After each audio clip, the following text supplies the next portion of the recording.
at competitive rates, get a free business website, free listing on Google My Business to make your offerings visible to over 100 million Nigerians online.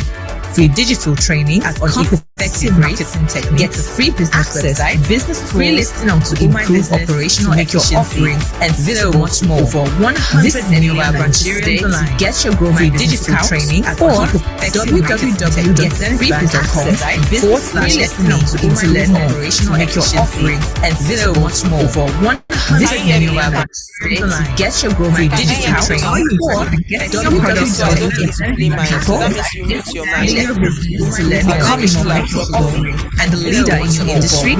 This is the new level. Get your Grow My Digital training or get www.getfreebusinesscom/listing. National anthem. Do you have it? Victor, do you have the national anthem?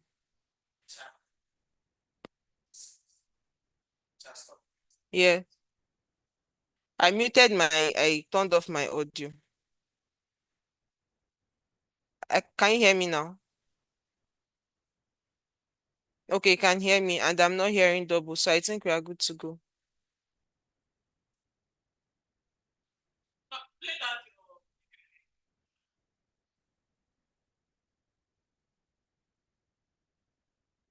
You're hearing double still.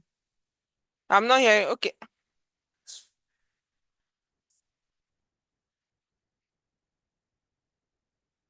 Can you hear me? I'm not hearing double.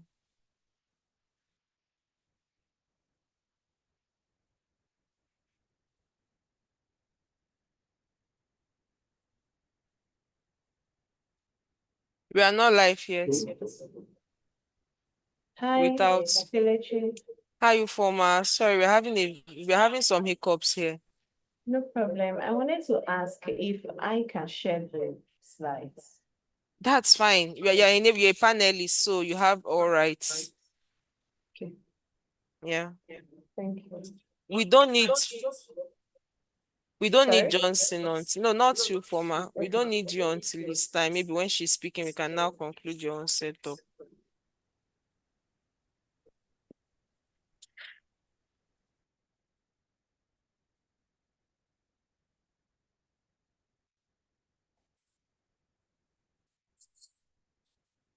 Echoing.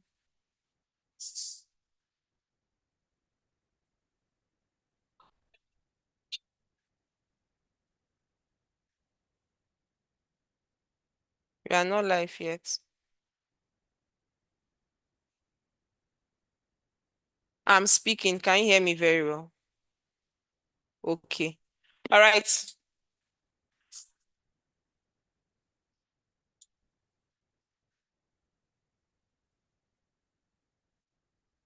Turn off your camera, please, Johnson.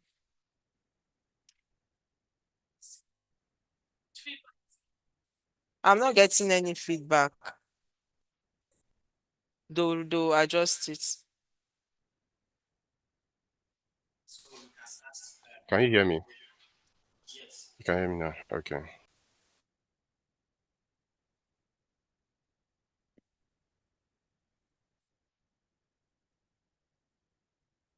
YouTube be slower. SME Grow My Business account. Edge you need. Access loans at competitive rates. Get a free business website, free listing on Google My Business to make your offerings grow my visible to over 100 million Nigerians online. Free digital training on effective marketing competitive rates. Get a free business website to increase operational efficiency to make your offerings grow my visible. This is over 100 million Nigerians online. Free digital training www.marketing.com/business to learn more.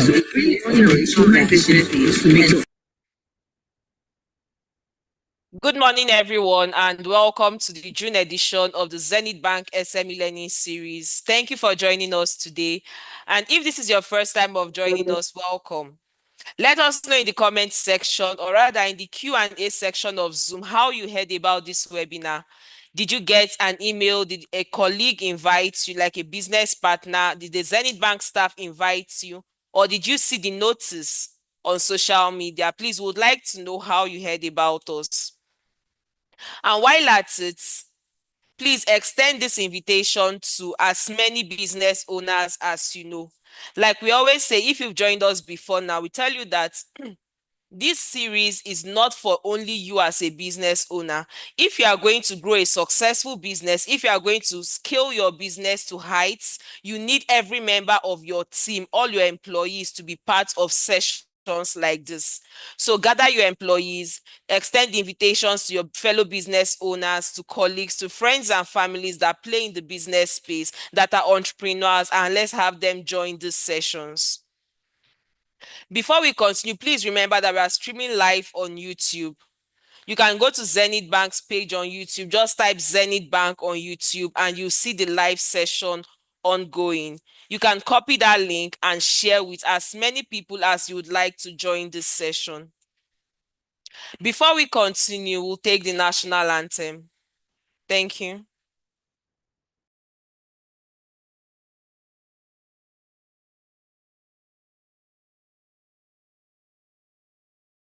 We'll take the national anthem. Thank you. Take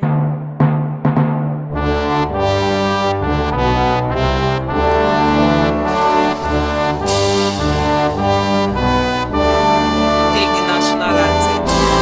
Thank you.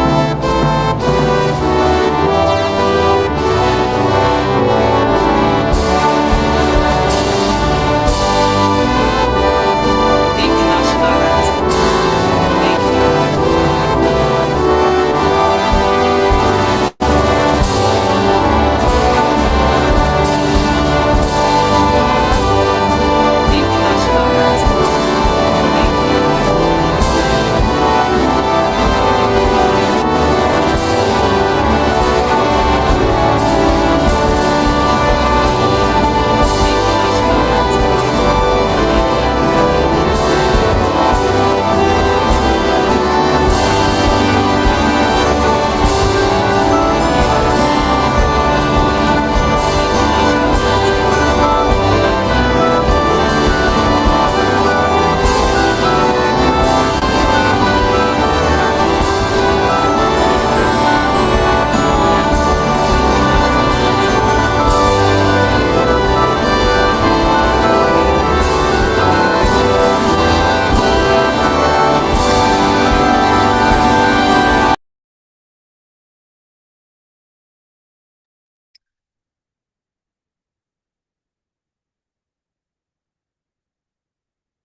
Oh, God bless the Federal Republic of Nigeria.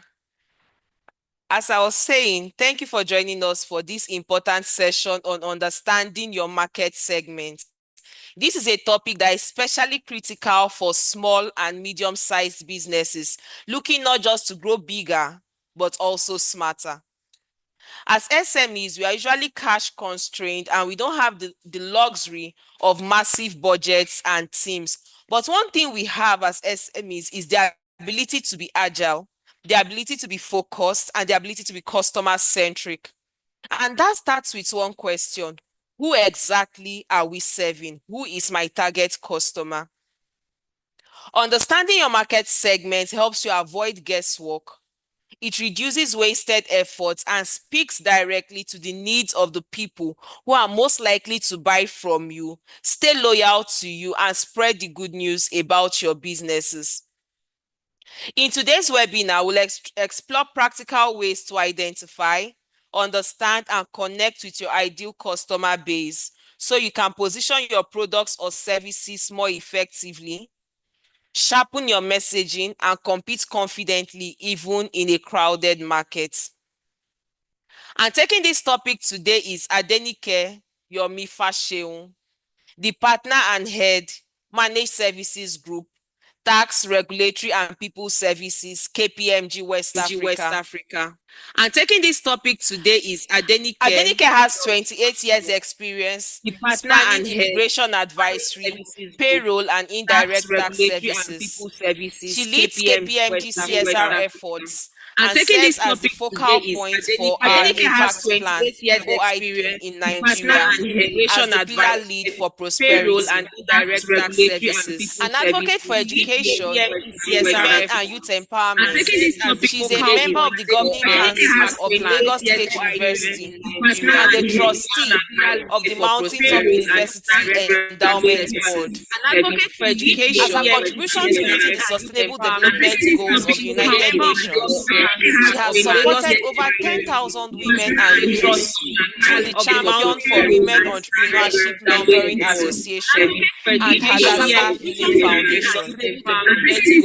Adenike Yomi Fasheun holds a BSc in Sociology and Anthropology from Obafemi Awolowo University and an MBA from Lagos State University. She is also a fellow of the Institute of Payroll Administrators of Nigeria, IPPN.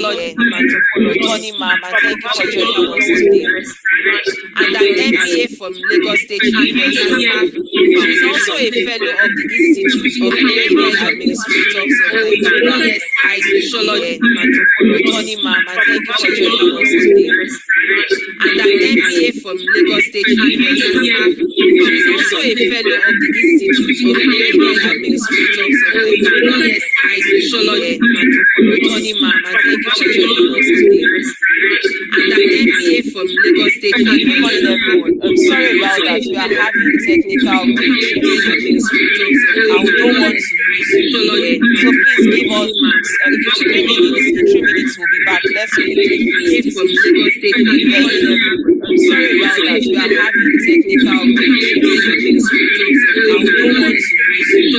So please give us 3 minutes. In 3 minutes, we'll be back. Let's quickly fix this.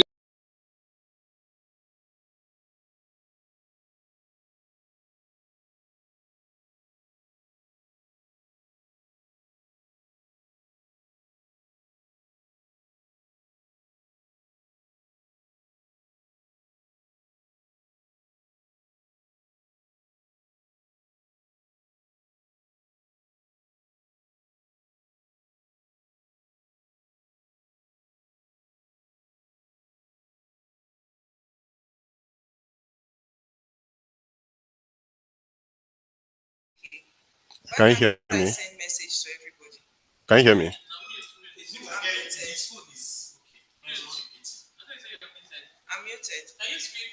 I'm speaking.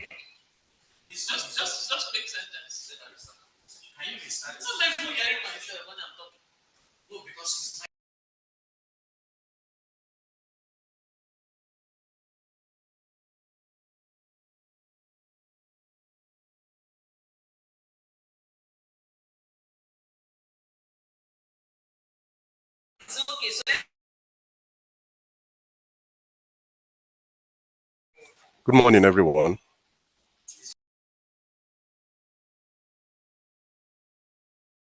Good morning, everyone.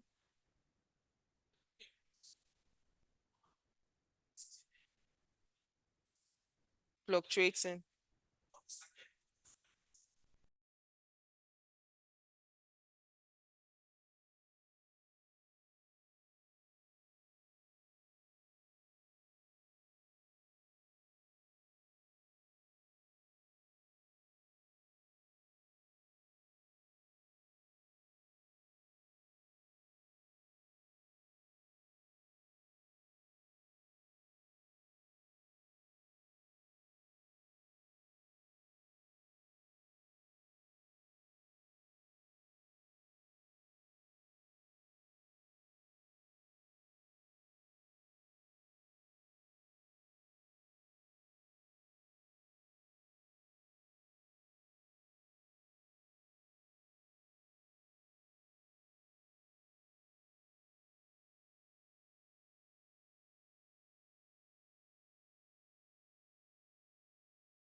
Okay, thank you for being with us. We are really sorry about that. We had network issues. So I'll just I'll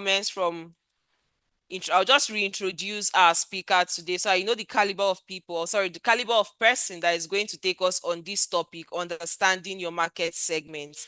And she's Adenike Yomi Fasheun. She is the partner and head Managed Services Group of the Tax, Regulatory and People Services Division, KPMG West Africa segment.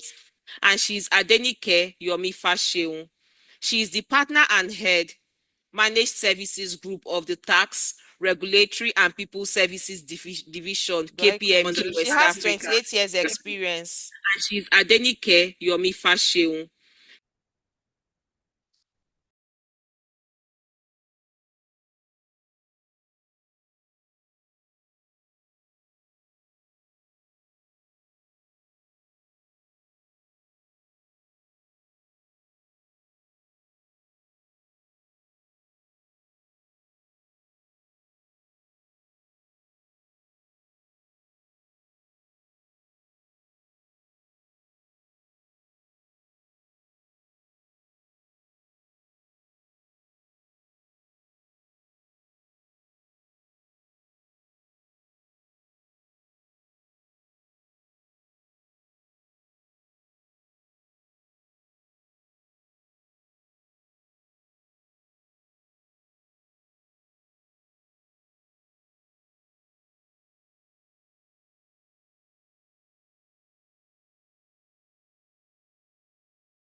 Sincere apologies for that.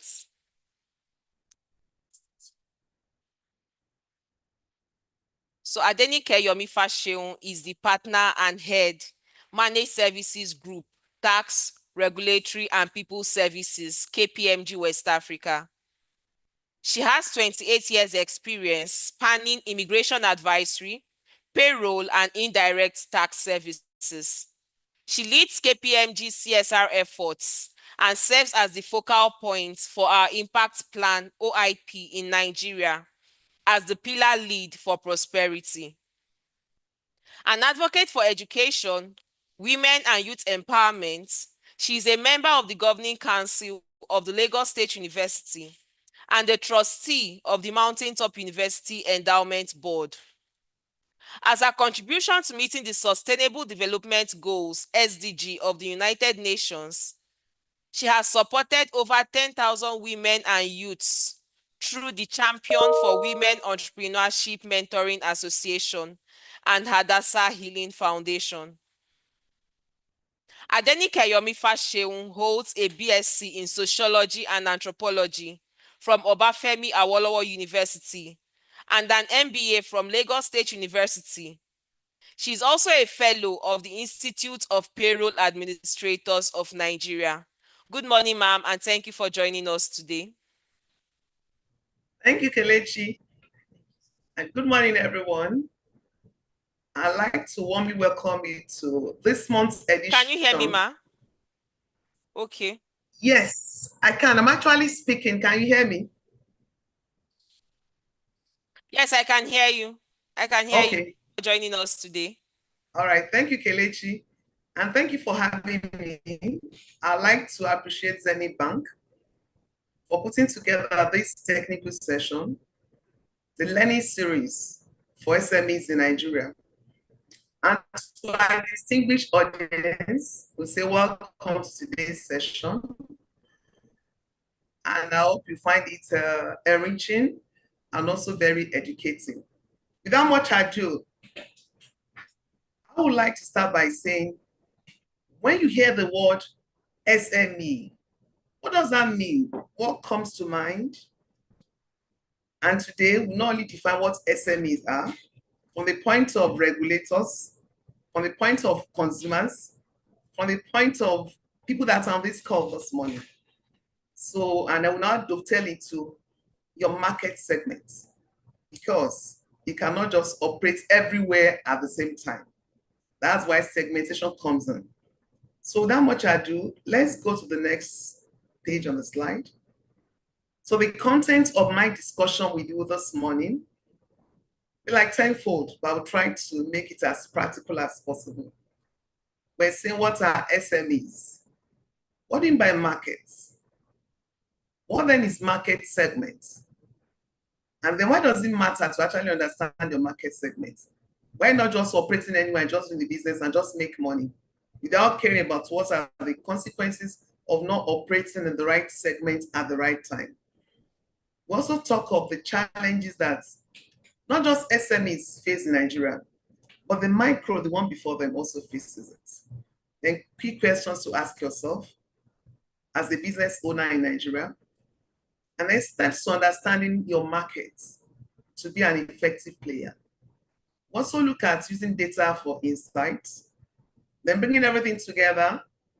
Then we'll now cap it up with a real life case study on what it takes to actually operate as an SME in Nigeria, and then the final takeaways. Next slide, please. So like I said earlier, when you hear the word SME, what does it come to you? Literally, it could be defined as a subset of the micro, small, and medium enterprises. And then they're typically formal. SMEs are typically formal businesses. They are structured. They have better access to finance and infrastructure.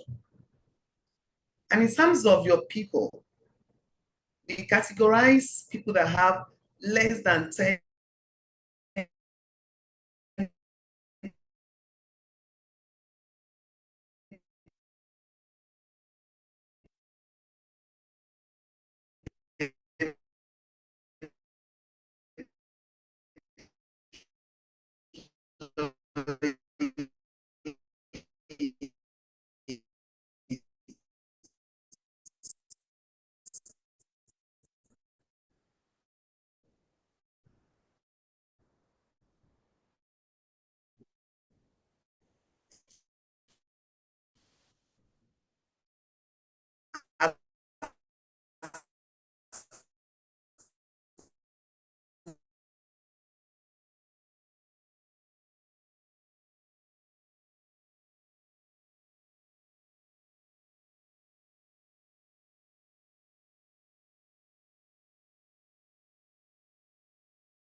Hi, everyone. Apologies. Speaker was thrown out of the session by network and she's trying to rejoin. Please give us a few minutes.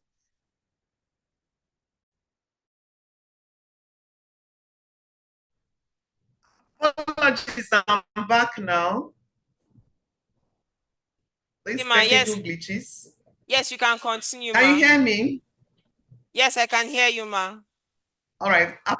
Okay, apologies, right? Technology. All right, thank you. Like I was saying, I think beyond beyond the number of employees that determine where you operate, whether you're a small or medium enterprise, the asset value of your business. If your business value is less than 5 million, you are being referred to as a micro enterprise. Once your business passes the 5 million threshold to 100 million, you become small enterprise. By the time you move to above 100 million to 500 million, you become a medium-sized enterprise. And after 500 million, you become large corporate entities. Outside of your value, the assets of your business, another thing that determines whether you operate in SMEs industry will be the annual turnover of your company, your profits at the end of the year. If you make less than 20 million as your turnover in a year, you are referred to as a micro enterprise. When you have turnover of below 100 million, you are small enterprise. Then once your turnover, that's your profits, is over 100 million, you move to medium-sized enterprise. Interestingly, the taxman sees you differently if you operate in the SME industries. But I bring good news this morning. Based on the Tax Reform Act of 2025, prior to this time,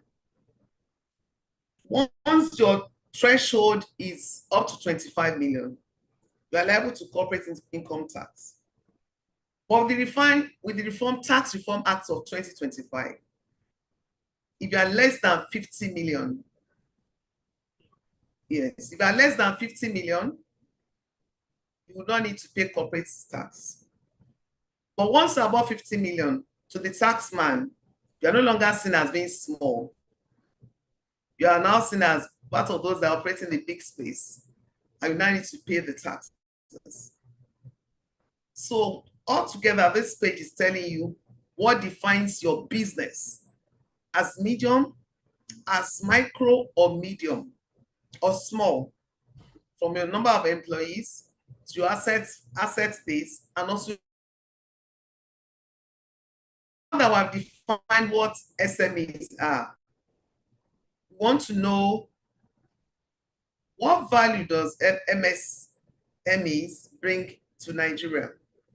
What's your percentage? Are you actually very, very important to the economy? Or can the economy do without you?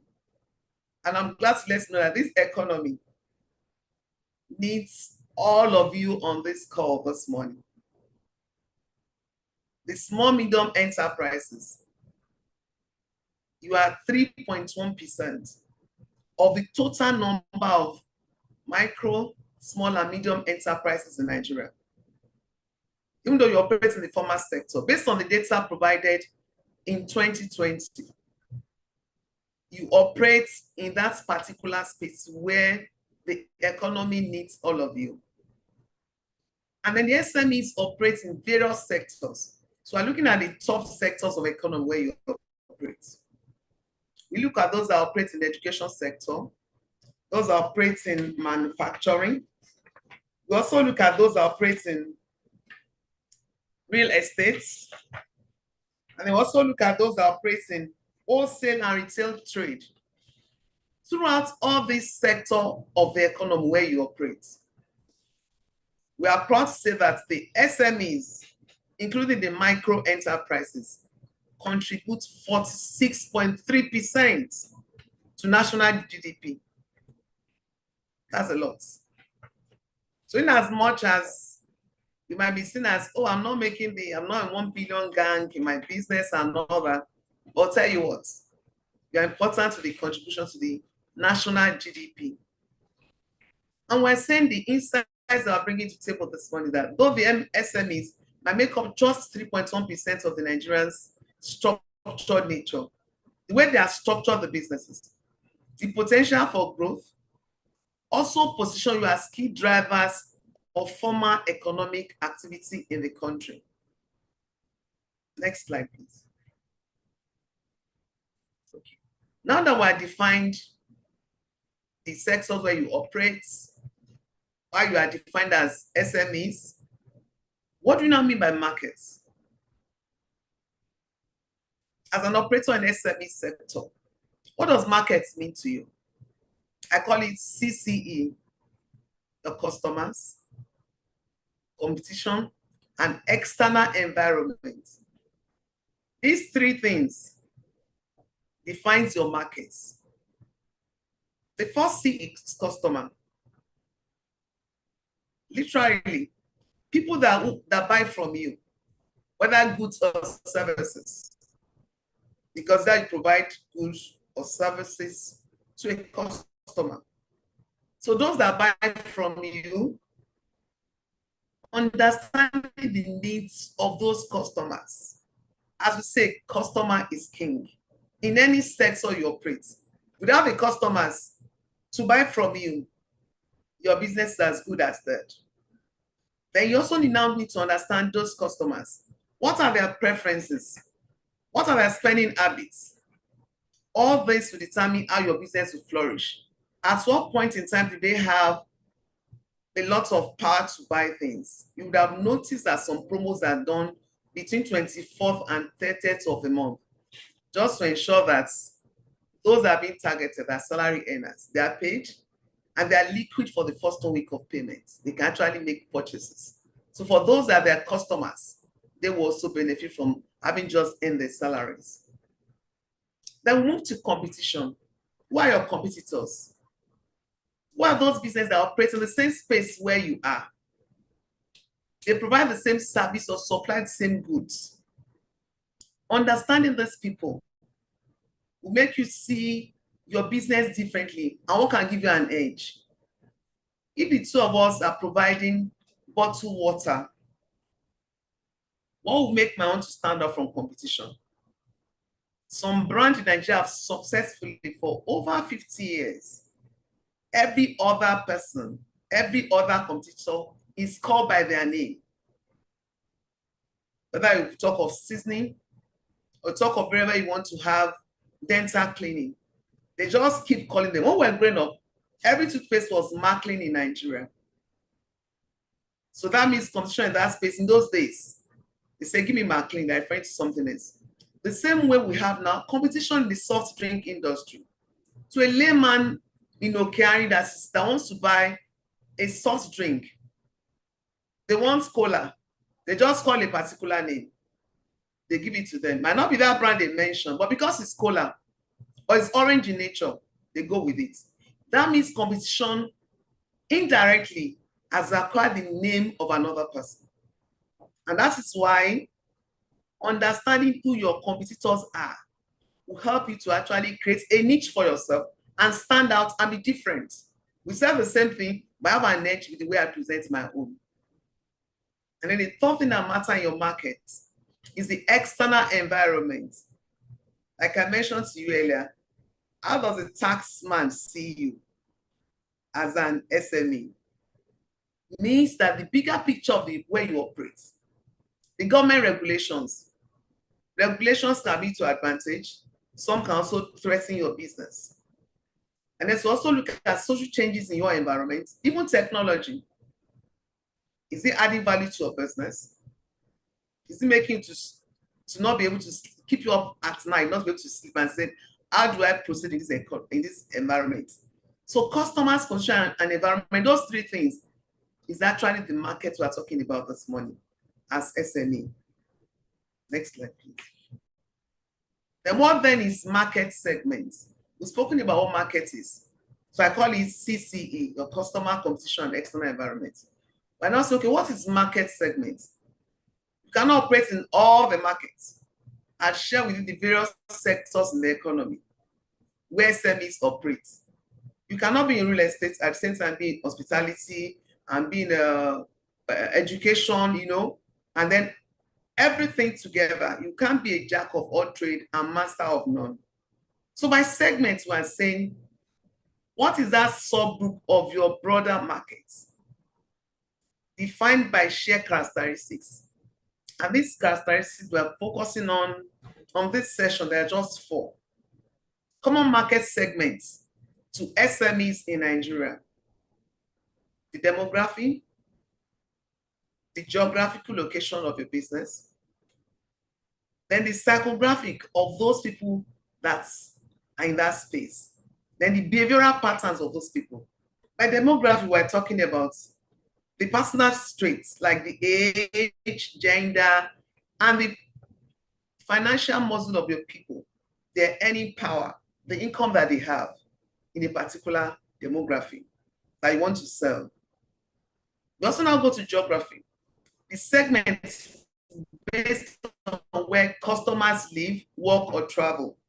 There's some businesses that will not flourish in villages. They're actually they are for cosmopolitans.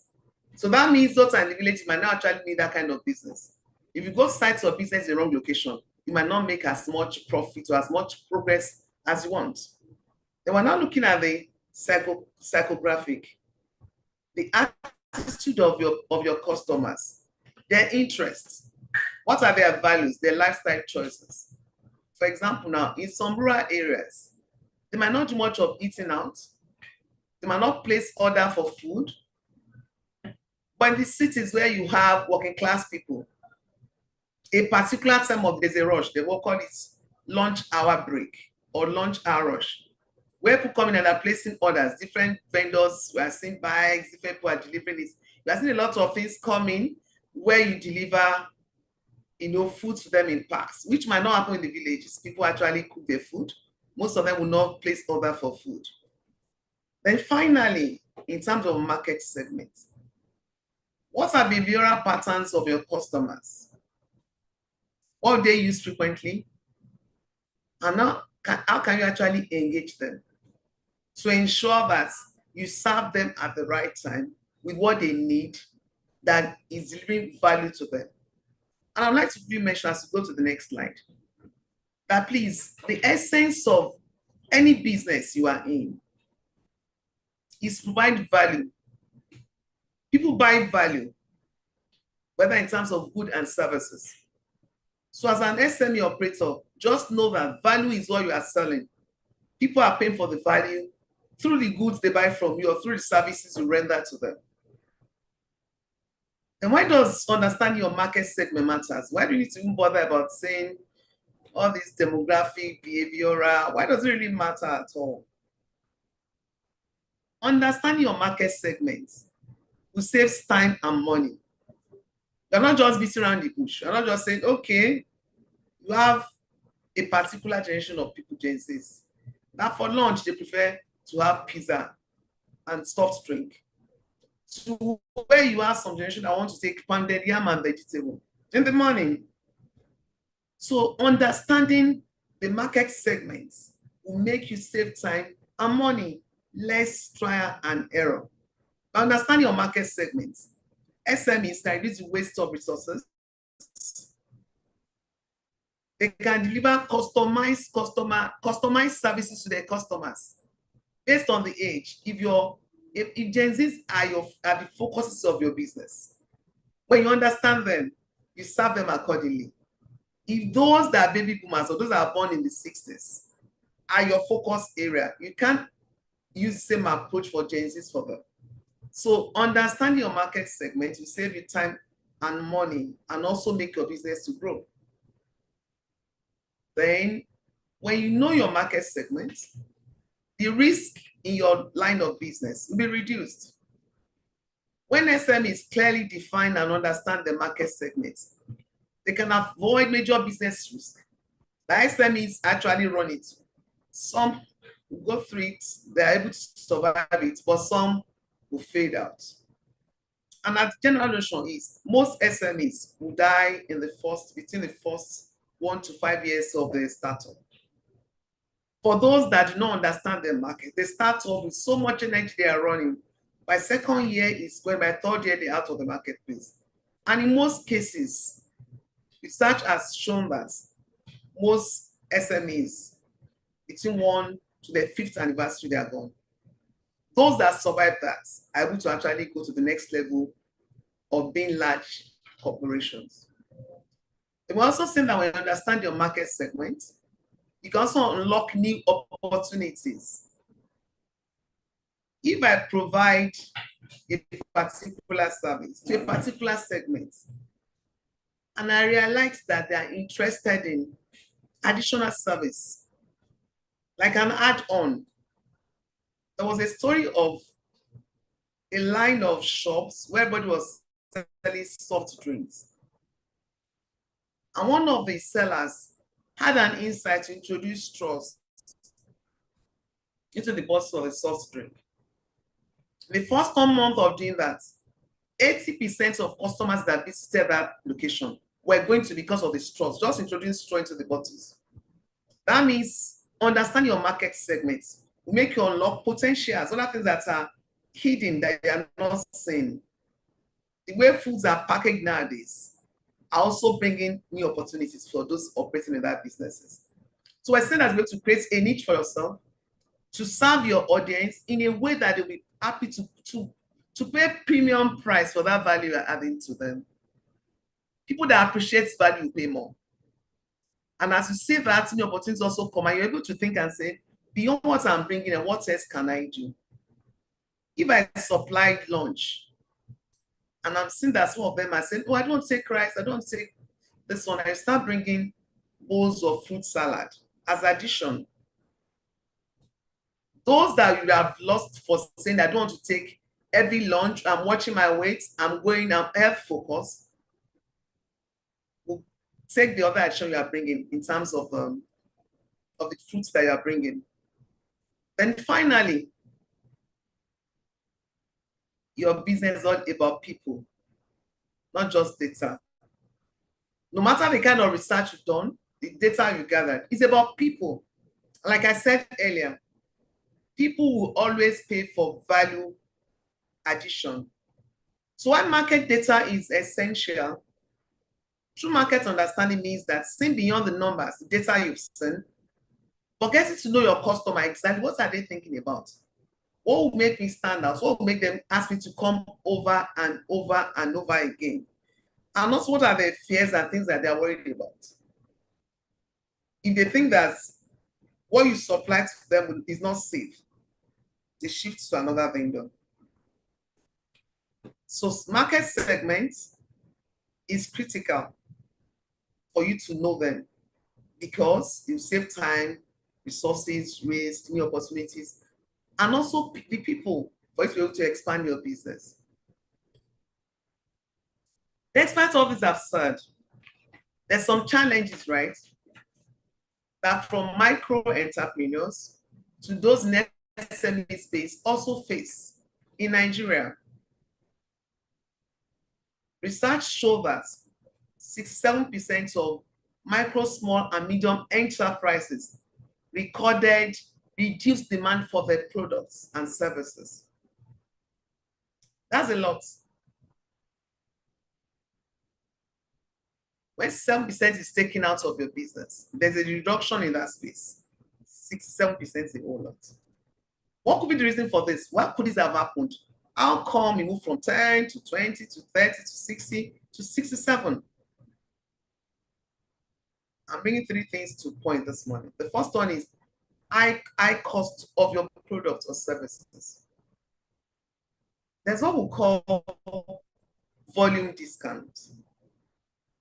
If you do not have the volume, we're not able to compete with the big players in that industry.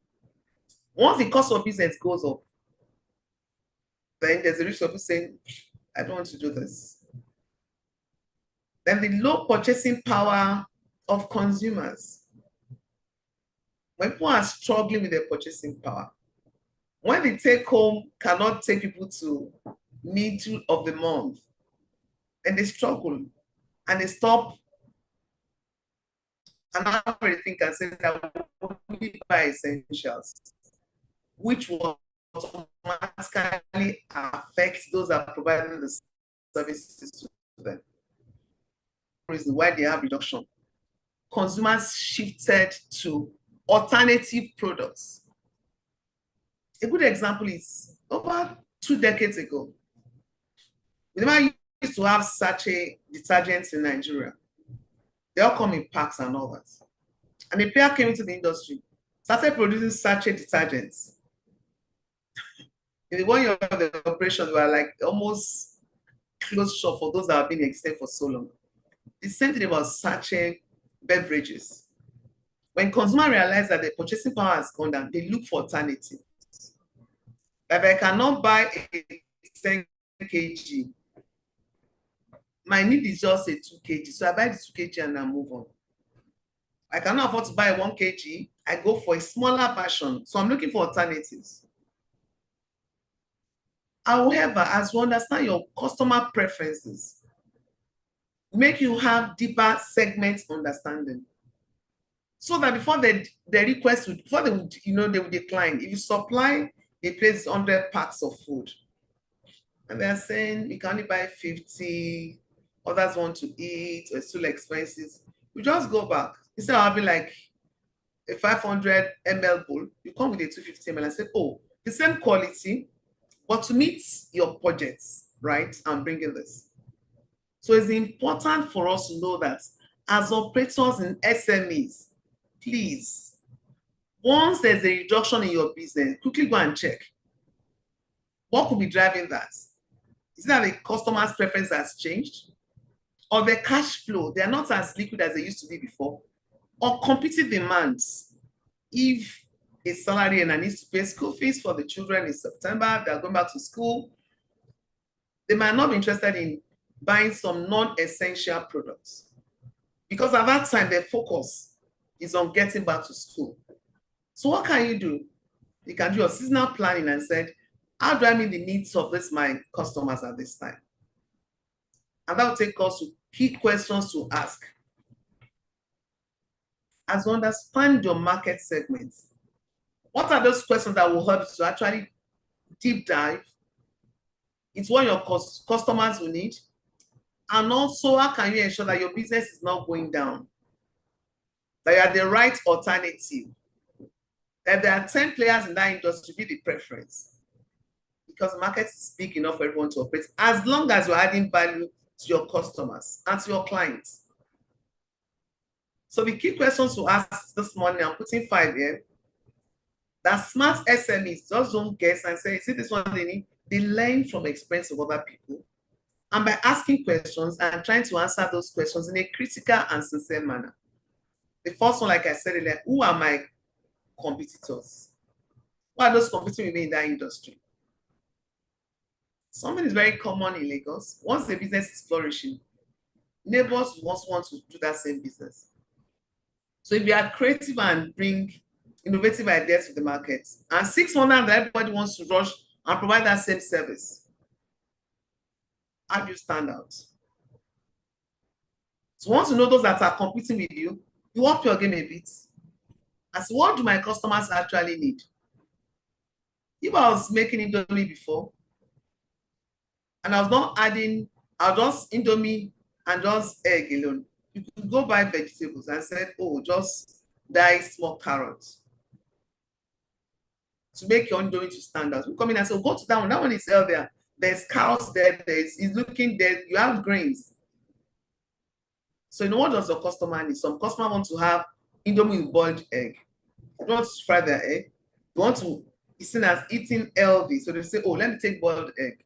And there's also carrots there. And there's green peas or spring onion. So as you know, as you go beyond the service level wants of your customers, as you are thinking of how else can I impress my customer?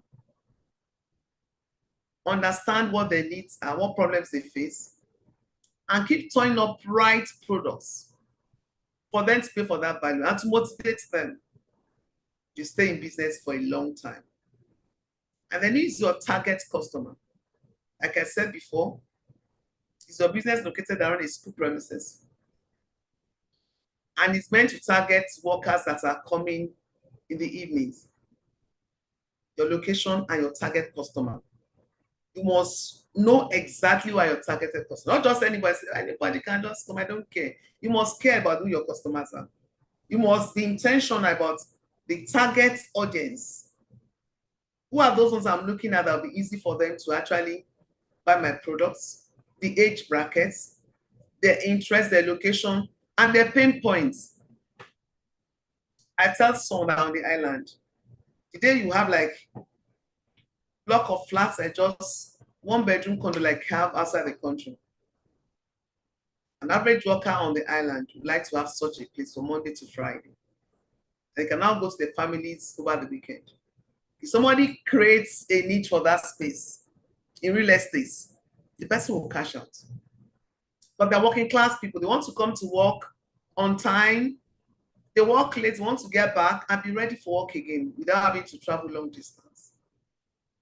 And also for workers that are around you, they don't have the time to be going all over the place to look for food. You're able to just come in and say, between 12 and 1, I'm here with hot bowls of jollof rice that's affordable.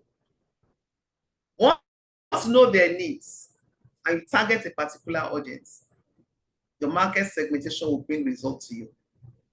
Like I said, the fourth one is, how does my business stand out? If others are using color black to package their food, I'm packaging mine in Zenith bright color. I'm using red, I'm using white, I'm using green. And from afar, they can see my products. Is that, it's appealing to the face, unlike using a very dull color that will not even make it attractive. Have you ever wondered why most eateries are painted in red and yellow? Red and yellow by default will stimulate your appetite, and then it's appealing to the eyes. So make your business stand out, and it comes from the packaging. Do not use colors that will make not even see your products. You go to some supermarkets, you see some products, as you enter, they are standing out, they are like attractive to you. All those things matter for business to stand out. And finally, what external factors impact my business? Like I mentioned earlier, even in the past, your turnover was less than 50 million. Once it's crossed that 25 million threshold, the taxman expects you to pay corporate income tax. Of the proposed act that is going to be signed, Tax Reform Act now, if you are below 50 million, you are like, you are good to go on your corporate income tax. Why those above 50 will do that? And why cases where some regulations will come in? If your business before was just, all you do was just to bring styrofoam parts into the country. And Lagos is saying, we do not want that in our states. If you don't proactively think of any other thing to do and say, well, I don't know, I know how to do all my life. I've been selling styrofoam, and this is how they can do. They can't take fruits in plastic. You just give all lots of excuses. The external factor will choke your business. So you need to understand what is going on around you. Your business cannot operate as an island. External factors will affect you. If you sell in a market and that market is dirty, for example, now last week they had to close their Batioda in Lukoba. You know the meaning of that? That all the sellers that go to that place, when the market is shut down, the means of livelihood at that time is affected by the external factor. That means you need to care about what happens around you. If you have a shop in a plaza and some people are careless, they leave their generator on all night. You don't say anything about it. The day there'll be fire incidents at the plaza, your business will be affected. So your external environment also have an impact on the success of a business. Whether a business will remain as micro or move from micro to small, and from small to become a medium enterprise. Next slide. Now that I've known the questions you need to ask, then steps to now understand your market. Now you know that market segmentation is very important. There are questions you need to ask. Then how do you now understand your market? How do you get to know what is going on in your market space? How can you be high flyer? Can you actually grow the business, based on market peculiarities of your customers, competitors, and the external environment? The first one is to carry out research on your customers. There's what we call feasibility study. It's not done just at the beginning of when you want to start a business. You can also assess your business and say, okay, this is my business, is it going in the right direction? So go research your customers. You can do that through surveys. You can also give, you can do interviews. And then social media listening. There's a way now that almost anything you are asking for, you can actually go online, use online survey to see them. You can do one-on-one interview with people You can monitor on social media what is going on, what is trending, what are the insights, what are people looking for. If every other person is saying, I'm not doing a particular thing, please quickly check the impacts on your own business. Do not say it does not concern you. In this age and time, social media must be part of your strategy for growth. You need to know what is going on in social media space, what your customers' preferences are shifting to. Are customers moving from sewing bubu, you are in fashion industry, from sewing bubu to sewing kimono tops? What is going on in social media? Your clients, where are they moving to? What is their new interest? What is making them excited at this time? You need to key into that and make the best out of business.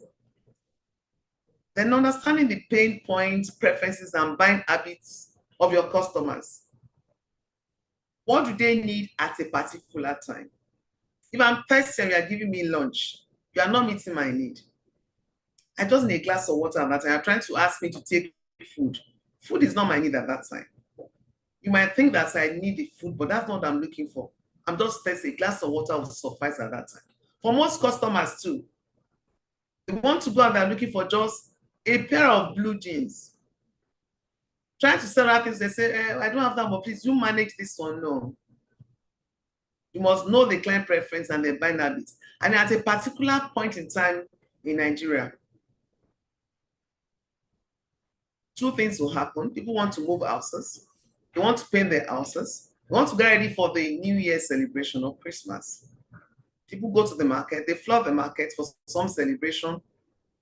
So you must know at what point in time do your customers actually deserve some things. Then we cannot overemphasize the issue of competition. Please analyze them. Identify direct and indirect competitors. Some might look, I just say, one, I'm not in that space. A man selling, having a kiosk on your streets. I can sell the same product, it's a big competition. When you close and go on, that malam is there, he's selling 24/7. Because the security man. So in the morning, early in the morning is up. So when you have closed and gone and say, well, let me go and face other things to do for the day. That malam is also serving your other customers when you are not there. Means that must know your direct competition and indirect competition. And what that would do for you is to actually to go back and say, how can I stand over and above all these that are competing with me? Broader perspective will help you to actually stay ahead of competition. And what are the strengths of competition? And what are the gaps I need to actually tap into? They can't do all, they can't know all. So what are those things that they are not that I think that if I should do this one, I'm bringing better value to my customers and to my clients? Look at the products of competition. If they are branding black and navy blue, I'm branding mine in Zenith Bank red and white, and I'm standing out. So you see me say, wear red and get noticed. You cannot miss out the Zenith red anytime, any day. So you have a touch of red like that on your products. It makes your product to stand out. And then what are the other things that what are they doing that's making them to actually have an edge? If you are selling, you have a small restaurant where people come into, somebody has gone to invest in solar and is having small fun. Customers are coming to it in the afternoon. They are not sweating. The other ones, they're out there, they are sweating, they are struggling to it. If they move to that one, go invest in something that can also make your business to stand out.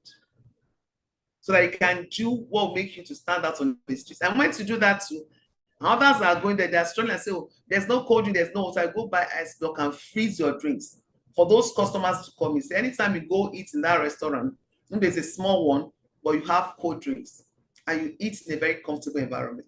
You're also providing services. What extra mile are you going to? When your client has asked you for something that you can do in 24 hours, are you saying I'll do it in 5 days? For those that are providing services, if you are slow to the market, those that are quick are ahead of you. They turn things around and they provide solution. In our industry, say we have two categories of people, the quick and the dead. Either you are quick to the market to attend to your customers, or you are dead in procrastination.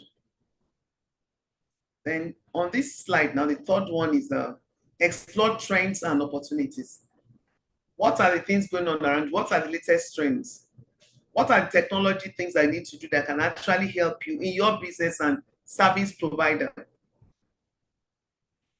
Then opportunities that you need to look for. What are changing the behavior of your people? If they are not patronizing for a particular product, what are those things that they will need again that I have not looked at? So trends and opportunities will also help you to understand your market and catapult your business to the next level. Next slide. We also mentioned that part of understanding your market, using data and insights. There's some data information I shared earlier with percentages. It's leveraging on data. I wouldn't have known that some people have moved away from SMEs, or the purchasing power have gone down. There's no data. So there are different sources of getting data. Industry reports, surveys. Please leverage on publicly available resources. Material that they publish in open space. You are not paying for it. Just Google it and type, okay, what's going on in SMEs? Why is SMEs a business not flourishing in year 2025? Just Google it. You see a lot of reasons, they will tell you. You go check which one is affecting my own business. That's number one. Number two is direct feedback from your customers. Please ask for feedback. When a customer stops coming to you, ask for feedback. When you get that feedback, please act on the feedback. It's not sufficient enough to ask your customers, I've not been seeing you again, what happened, or you've not been giving business in recent times. Have I offended you or anything? I say, oh, not really, but I just think that some other people come in, they're very responsive, they're proactive, they go the extra mile. Once you hear that feedback, you are, please go act on it. To ensure that a month later, that same customer will say, oh, I've actually stepped up my game and I'm doing this. This is what will happen. Finally, on data. Marketplaces and social media is, like I said, platforms like Instagram, LinkedIn, e-commerce marketplaces provide you valuable data on what is trending, what is driving conversations in your markets, so that you are aware of it, not just operating, in silo. You can't do that. Don't rely on assumptions. Please validate with data. If they say that people are suffering, they're no longer buying things. How many people are not buying things? You've had cases where one project say, oh, people are just leaving the country, they are doing Japan and all that. You had data that shows that 5% of our projection have not even left the country. If out of 1,000 people, we have 50 people leave. Is that everyone? It's less than 10%. So please, every assumption, validate with data. They come and say, oh, people no longer buy this, it's so expensive, they don't buy again. How many people have stopped buying from you because of price, increase in your price, or because of other reasons? There are two ways of retaining your client's loyalty. Service that is excellently delivered and products that add value will always make clients come back to you over and over again. Next slide. Now, bringing all I've said together this morning. Market segmentation, competition, customers, external factors. How do you now summarize all these insights? How do you bring all this together to actually help your business? Who are you serving? You need to clearly define your target audience or your customer segments.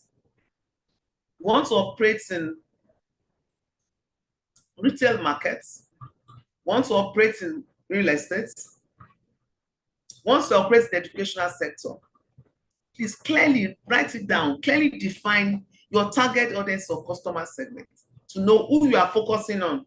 Do not just say, oh, there were 300 in that place. I can just get 150 of them will be good. That 150, which of them are you serving? Are you serving male? Are you serving female? Are you serving the Gen Zs? Are you serving children? Are you serving, So exactly who are you serving? You must be able to know that, and know how to tailor your response and your service to that. And second, when you know you are serving, what do they care about? What matters to them? What will matter to me now will not matter to a Gen Z. What will matter to a retiree will not matter to me. You know why? Because they're not in the same space. People that have just joined the labor market, what will matter to me that is close to my retirement? It's not what will matter to them. That means you must identify the key motivators and what problems you are trying to solve. You cannot be marketing retirement package to a youth corper. You're just trying to join the labor market, mid-20s. So retirement is not on his radar this time. There are other things ahead of him. But for those that are close to retirement, they bring that, they jump at it and say, oh, you can do that towards retirement. So they jump at it because that is what they care about at that time. And they understand that, like I said before, as a place to make your business unique, create a niche for yourself. From branding, your service delivery. If your client send a request to you, does it take you 2 weeks to acknowledge it? If you're in fashion industry, do you disappoint people? They send things, they say, oh, sorry, I have a wedding next week. You say that she's not saying the truth. You keep it. 2 days to the wedding, she can say, you still not believe her. The day of the wedding, she comes to you, nothing has happened. One customer, right, can actually market you, be a good referral, and it can also be the other way and say, that place, don't go there. She will not deliver on your products. Don't bother wasting your time reaching out to him. So use all this that I've said to fine-tune your product or service offering, your marketing approach, your pricing and distribution strategy. There has to be a strategy around how you want to price your items and how to distribute them.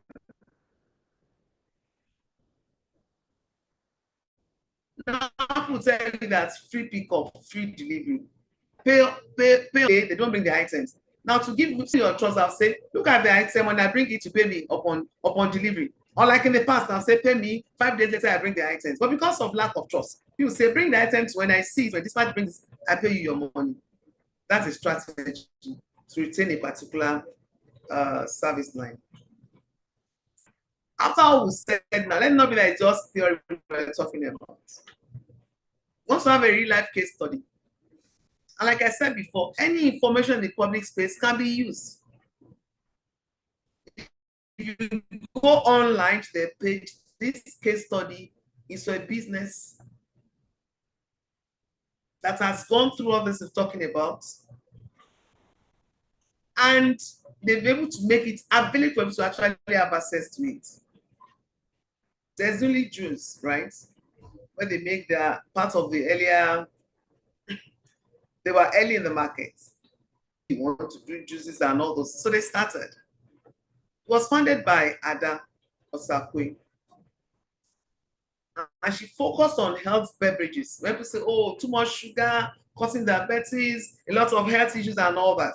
Trying to discourage me from what's it called, soda drinks. So there was a time that I just started going that way and said, okay, I want to take health-based beverages, fruits, smoothies, and juices. And she started this in Lagos. Initially, when she started, she was thinking that it's for high-end income earners, that's health conscious, health professionals that want to have wellness products and all that. Despite the strong brand that she brought to the market and creating a niche for herself in that space, they had the stagnated growth. You know the way there's an attraction, when there's a new eatery, everybody will be rushing there. After a month or two, the crowd will be dwindling, it will go down. So initially, they realized that they're not growing as expected. They had their permutation, they did a market survey, did projections, 3 months in the market, 6 months, like that. They realized that they're just stagnant growth. They're not moving as expected. So we went to adopt what we said before. Asking questions, market feedback, revealed to them that why customers value the products, the high quality products, but the prices were too expensive. It was now a major barrier. I love to take smoothie, but my budget is 2.5 to have lunch and drink for a day. And smoothie alone is already 1.7. Will I not eat? Will smoothie fill me? I still want to have lunch and still have a beverage, health beverage to drink, right? So they realized that high cost of their products was a challenge to them. They realized that majority of those that really buy those products, that they are middle class, which takes us to segmentation. The upper end people can actually decide to have cooks in their house or helps that can actually, they have the machines, they can make all those things that they take to work. But middle class people, that is actually their targets, they are interested in it. But because there was a price issue, they couldn't service them. So they realized there was a space for them to gain, and they went to rejig their business. What did they do? They went to stores to conduct researches. They went to juice bar. They did interviews to gather direct customer insights. They're like taking feedback from them. I said, okay, you're my products. So why are you not buying it? Why are you not interested in buying my products? They got feedback one-on-one. You know, when you pick customers randomly from market, they don't know you. They just want to say, oh, these products we're selling it. What do you say about it? Oh, it's nice, but it's too expensive. They can just bring the price down, but retain the quality. They also went on social media, like I told you earlier. You cannot say you not be part of social media. It's what is going on in your industry, in your business segment. They went on social media to get feedback and data of people that were buying their drinks, their feedback on social media. They also identify lower yet price younger demographic generations in Lagos State, in the suburbs. They're interested in all these kind of things. They also research demand for convenient, nutritious lunch options to meet evolving needs. Like I said before, when you look at your market, look at other opportunities that exist in that market. They're not thinking of nutritious lunch before, they're just doing smoothie and drinks. From the research they've done, people say, okay, if you can actually add salad, if you can do, what's it called? Shawarma, heavy-based shawarma, different things, and lunch that is healthy, we also like to have that based on the research they did from their customers. And after the action they've taken, let's see what has happened to their business now. They quickly launched meal options. Once they heard that there's prospect to provide lunch, it's you know, an area that they were not looking at before. They launched it, quick serve meal options. I introduced the newly launched cafe. So I go there, not just buying food, there are a lot of things, have an array of things that you can get from newly when you walk into the place. They also rolled out more affordable juice sizes. Like I said before, if I provide 100 ml, and people cannot afford it, I tell my quality, I provide 75 or 50 ml.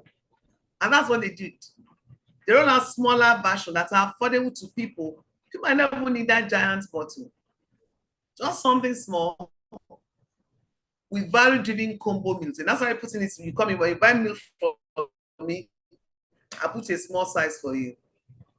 So that combo was a deal breaker in the market for people. They're looking for having food, like I said before, my budget is too high. I want to have lunch, I want to have a small drink that is healthy, and they're able to meet my need. Then they now reposition their brand as an accessible, everyday wellness choice, not just a luxury. Not like I said, when she started, she was targeting the high class, that be self-conscious. But there's a class of people that she was not serving. The larger population are in the middle class. They're interested in this, but they cannot afford it. So she now customized her products to meet that need. Then expanded reach through strategic partnership with food delivery platforms. So in the past, you have to go to their office. Now they now have people that are collaborating and said, okay, you can take this food, you know, from our end. When you go to a particular location, you get to buy it. Have you not seen places where you have parfait that is supplied to a particular place? They're not the makers. They are partnering with someone. And what's the result of what she did? They realized 200% customer footprint in 6 months. Can you imagine that? 200% more customers in just 6 months. Then, like I said, cannot forget social media and technology. 80% of 200% increase in customers, they order via their websites. They went online. People shop from their comfort of the offices or homes now. So when you can provide me the option of being able to just pick my phone and place order for food and it's delivered, why not? They now have additional 9 outlets across the country. In the past, when she started, she was focusing on high-end people in Lagos State alone. But she realized that she was not growing. She now needs to have outlets across the country because people can place order online. They go to the outlets and they have it. They should now have international investors' interest in our business. You cannot have a 200% growth in 6 months and all eyes will not be on you. Investors will come to and say, what is going on there? I want to partner with you. Okay? So we realize that the key messages from what she's done, from what they've done with newly products, what Mrs. Amaka has done, is to look at what drives demand, like I said before. You're not just providing service or you're selling products. You need to listen closely to and emerging customer trends to know what will catapult your business to the next level. If I remain on one point and keep saying, oh, Father Lord, this one has to happen, you know, that's what I like people praying about things. But faith without action is dead. You need to actually take action. So if they just stay in one place without doing research, they keep saying anybody that's stopping the business from growing, they start suspecting people. They took concrete steps to actually know what is going on, what can make their business grow. And they actually saw that potential and unlocked growth to achieve 200% in 6 months. And they also align offerings to market realities. Your pricing, the packaging, your product format. All these things are what will make you to win in the marketplace. Then finally, your business will evolve from one stage to the other without losing the trust of a customer. Trust is tied to quality. No matter how long you want to grow your business, quality must be your watchmark. You cannot afford not to have quality products and services because people always pay for value. Your brand trust can be maintained while evolving the business model. And in conclusion, as we've done the case study now, the final takeaways. When you know what matters in your industry, there's what we call focus on your focus, please. You are not master of all trade, you know, jack of all trades, master of none. Focus on what matters in your business. And please create what your customers need. Compete and win in your space. Don't be in every space. Don't say because your neighbor is moving to this segment, you're also moving there. No, that segment you have researched on. Please stay there. Stay curious. Keep learning. Keep listening to your customers. Remember that the market is not static. It's very dynamic because human beings are dynamic in their needs and their wants. Keep researching. Stay agile. And always prioritize your customers' feedback as you grow because customer will always be the king in any service that you provide. Thank you for your time and thank you for listening.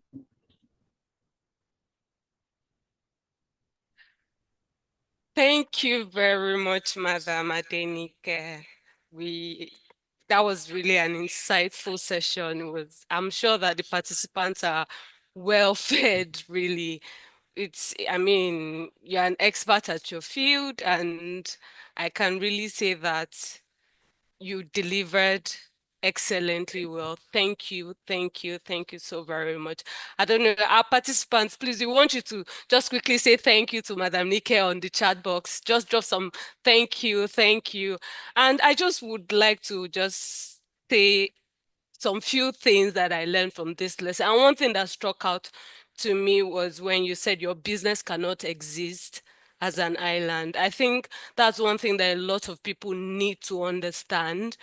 You know, this is because, I mean, businesses rely on various external factors to operate and succeed. So knowing your customer, who are your suppliers? Do you have partners? What are the economic conditions, regulations, and market, trends? So having this knowledge, having this understanding that you cannot exist as an island will really help you grow your business. So thank you so very much, Ma. For our listeners and our participants, please note that you can always rewatch this session on our YouTube channels.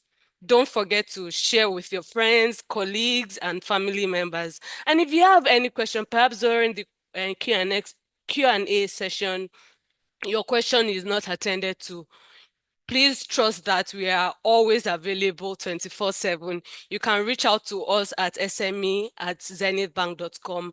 Send us your questions and they will be attended to. Moving on to the next session. As we increasingly rely on technology in our personal and professional lives, protecting ourselves and our organizations from cyber attack or threats has become more crucial than ever.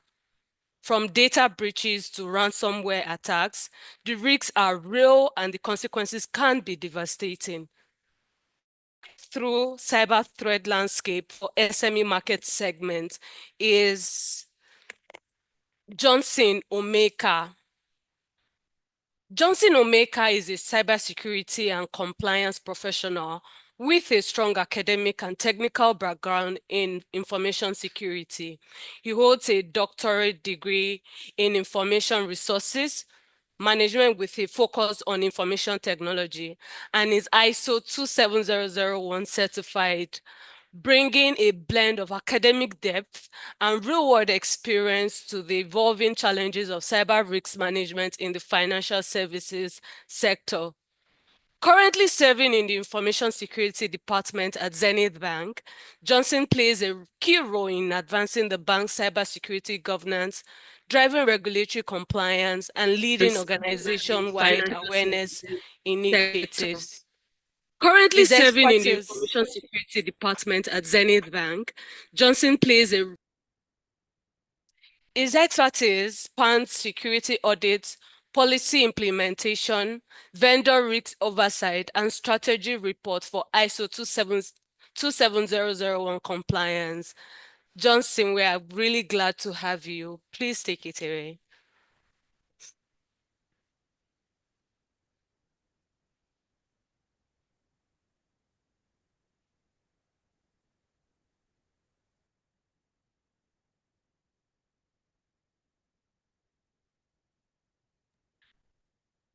Sorry, Johnson, we can't hear you. Please give us a second while we sort out his audio.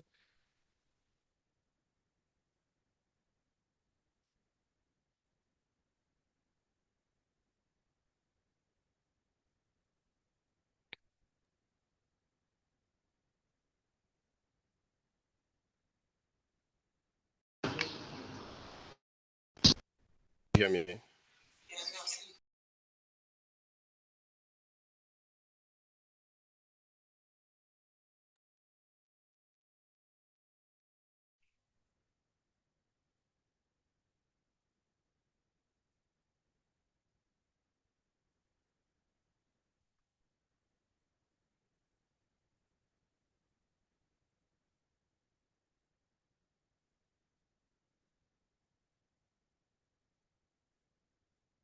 Okay. Can you hear me now? Yes, we can hear you, Johnson. Please go ahead. Okay, thank you very much. Good morning, ladies and gentlemen, and thank you to the retail banking team for the opportunity to be part of this month's SME learning series. My name is Johnson Omenka, as I've been introduced from the information security team. And today I'll be sharing insights on a topic that is becoming critical by the day: cyber threats landscape for SME market segments and how these threats affect your business.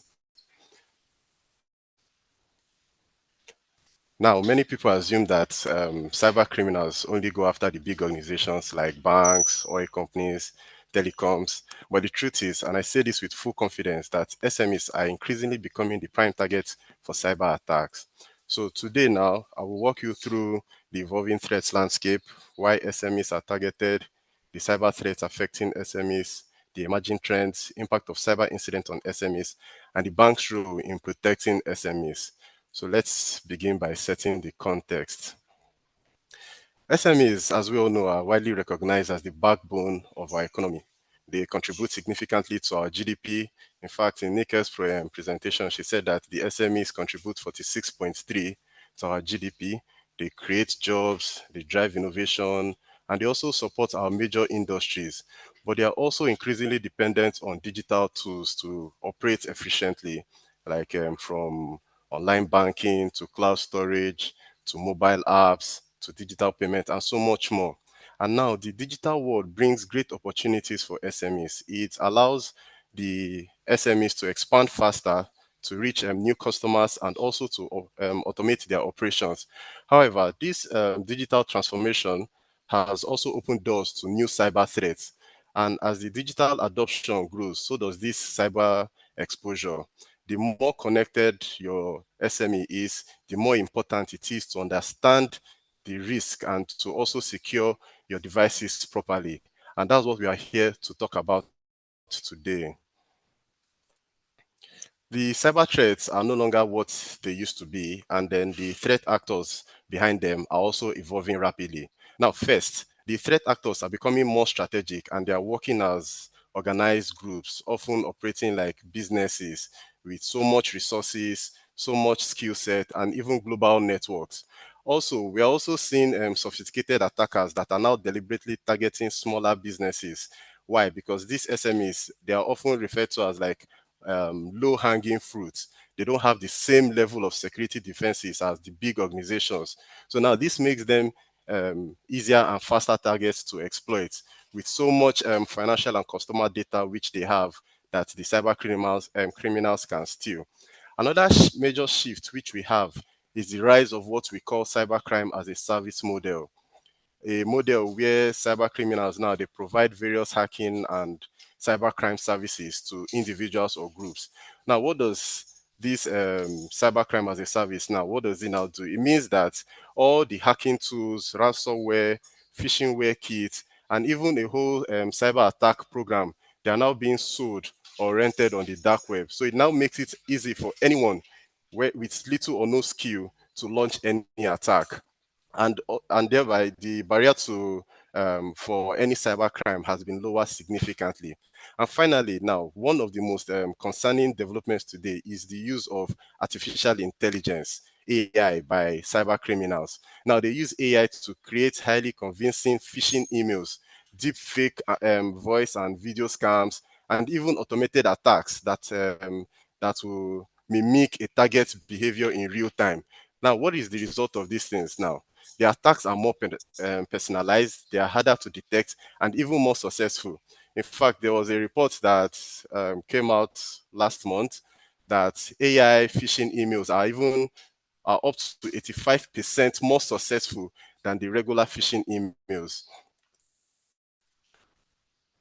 Now, here is one clear indicator of how serious this has become, because in the first quarter of 2025, Nigeria has recorded over 119,000 data breaches that has placed us 34th globally in terms of reported incidents. So what about those reports now that were, those incidents that were not reported?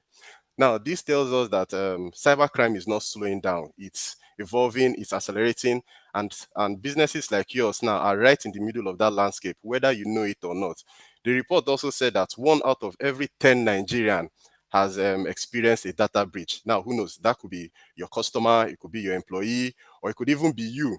Now, the question now is not if your business is a target, but when and whether you are prepared. So now that we have seen that these cyber criminals are becoming more advanced, more organized, and better equipped now, the volume of attacks is growing here in Nigeria. Now, one might want to ask now, with all this sophistication, why are they going after SMEs? Here are some reasons, some key reasons now why SMEs have become the most attractive targets in today's threat landscape. First and foremost, most SMEs now operate with limited IT and cybersecurity budget. Unlike big organizations that have dedicated cybersecurity teams, SMEs, they often rely on a few staff who handle multiple roles. You see one who is admin, who is also playing the role of accountant and IT support. So, and sometimes these employees now, they do not have the specialized security expertise. So this makes it so much easy for attackers to find weak points. Another reason is that SMEs, they hold highly valuable information like customer data, financial records, confidential business plans and business contracts. So now, even though the SME or the business might be small, the data they hold, they can be very valuable on the black market or to various competitors. Another point here is the less mature cybersecurity program. SMEs, they often have less mature cybersecurity programs. They may not really have security policies, or they may not have updated software, and they may not even be conducting regular employee training. So simple security gaps like weak passwords, unsecured remote access, unpatched systems, these things now makes it easy for the attackers to hack into the SMEs. And finally, now SMEs are often connected to larger organizations as suppliers, vendors, or service providers. And these cyber criminals, they know that if they can compromise a small vendor, they might gain access to bigger companies down the chain. Now, this makes SMEs now a very weak link in the supply chain and an attractive point for larger attacks. While the SMEs now may not always realize this, they are carrying data and connections that make them highly valuable targets in the eyes of the cyber criminals. So that we have understand why these SMEs are such attractive targets, let's talk about some of the types of attack that these businesses are facing today. First on the list is phishing. This one is the most common and most successful attack methods where cyber criminals, they send fake emails that appear to come from legitimate sources, maybe from your bank or your supplier, your boss or your colleague. Now, these emails now, they are designed to trick employees to clicking malicious links or downloading infected attachments or revealing sensitive information like your login credentials. And once these attackers, they have these credentials, they can access your systems and they start moving into your business operations, into your business processes, and they also get access into your network. The next on the list now is what we call business email compromise, the BEC. This is where cyber criminals, they pretend to be someone senior in your organization, like your CEO or your chief accountant or your chief financial officer, and then they are instructing an employee to make urgent payments to some fraudulent account or pay some kind of fraudulent invoices. So now in many cases now, these attackers, they have studied this business closely beforehand. They have learned the communication style, and then they strike at a moment when they know that either that staff is not around or maybe when they are expecting a real payment. Another one is ransomware. Ransomware has become one of the most devastating threats to SMEs. Now, attackers infect a business system, they lock the access to the data, and then they demand a ransom payment to release these files. Now, there was also a report that many times any organization that has suffered any ransomware, they don't usually recover from it. Why? Because even after making the ransom payment, they don't get to recover their files back. And beyond the ransom itself, the downtime caused by ransomware can shut down your business operation for days or even weeks, causing so much losses. Then another one is the third party risk. The third party risk. Now, when SMEs, even though SMEs now may not be exposed directly, but they can be exposed through their vendors or their partners. If a software vendor or IT provider or a cloud service that you rely on is compromised, attackers may gain indirect access to your business systems or your customer data. Now, this type of third-party risk is growing rapidly as more SMEs are usually adopting or they are outsourcing their services. And finally, we have insider threats. This can be accidental, whereby employees are clicking on malicious links or sending sensitive data to the wrong person or using weak passwords, or they can be intentional, where you have disgruntled or compromised employees who deliberately leak or misuse business information. So now, put together now, these threats, they represent the key risk that the SMEs are facing today. And as we'll see shortly now in the next slide, they continue to evolve in very sophisticated ways. The emerging trends. Now, why these threats are already serious, what's even more concerning is how rapid they are evolving. These new trends now are what's making cyber attacks even more dangerous for SMEs today. And now the first major trend now is the use of artificial intelligence. It's coming again, the use of AI to create highly convincing phishing attacks. This is now a growing concern because cyber criminals now, they use AI to write emails that sound very natural, personalized, and very hard to spot. They can even analyze previous email communications to mimic the writing styles so that you won't know that it's not it's not legitimate. And the next now is the growing use of deep fakes, another AI generated voice and video that can impersonate real people.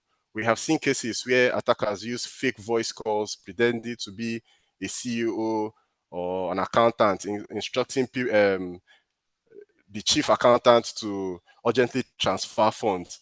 These scams are highly sophisticated and very convincing, especially when combined with the kind of information they have already gathered about that particular business. Then the next one we have is remote work vulnerabilities. Now, the shift to remote and hybrid work now has also expanded the attack surface.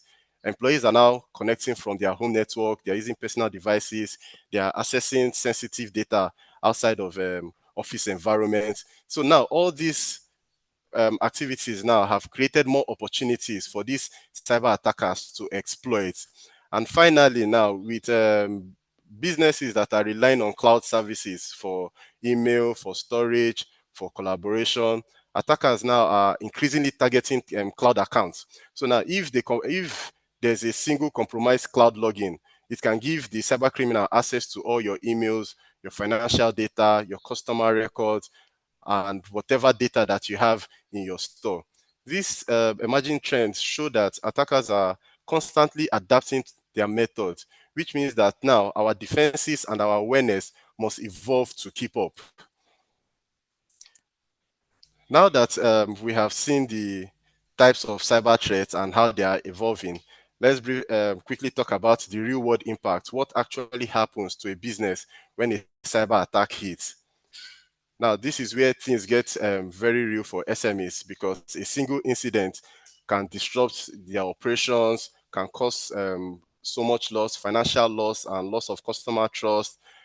And it can also have some kind of legal and regulatory consequences. So now the first one is the financial losses, direct and indirect. The direct financial losses now are money stolen through scams or ransom payments or fraudulent transfers. Then there are the indirect losses like downtime, cost of recovery, and penalties when you pay for penalties. Then the next one is the reputational damage, loss of customer trust. Customers now expect that their information should be protected.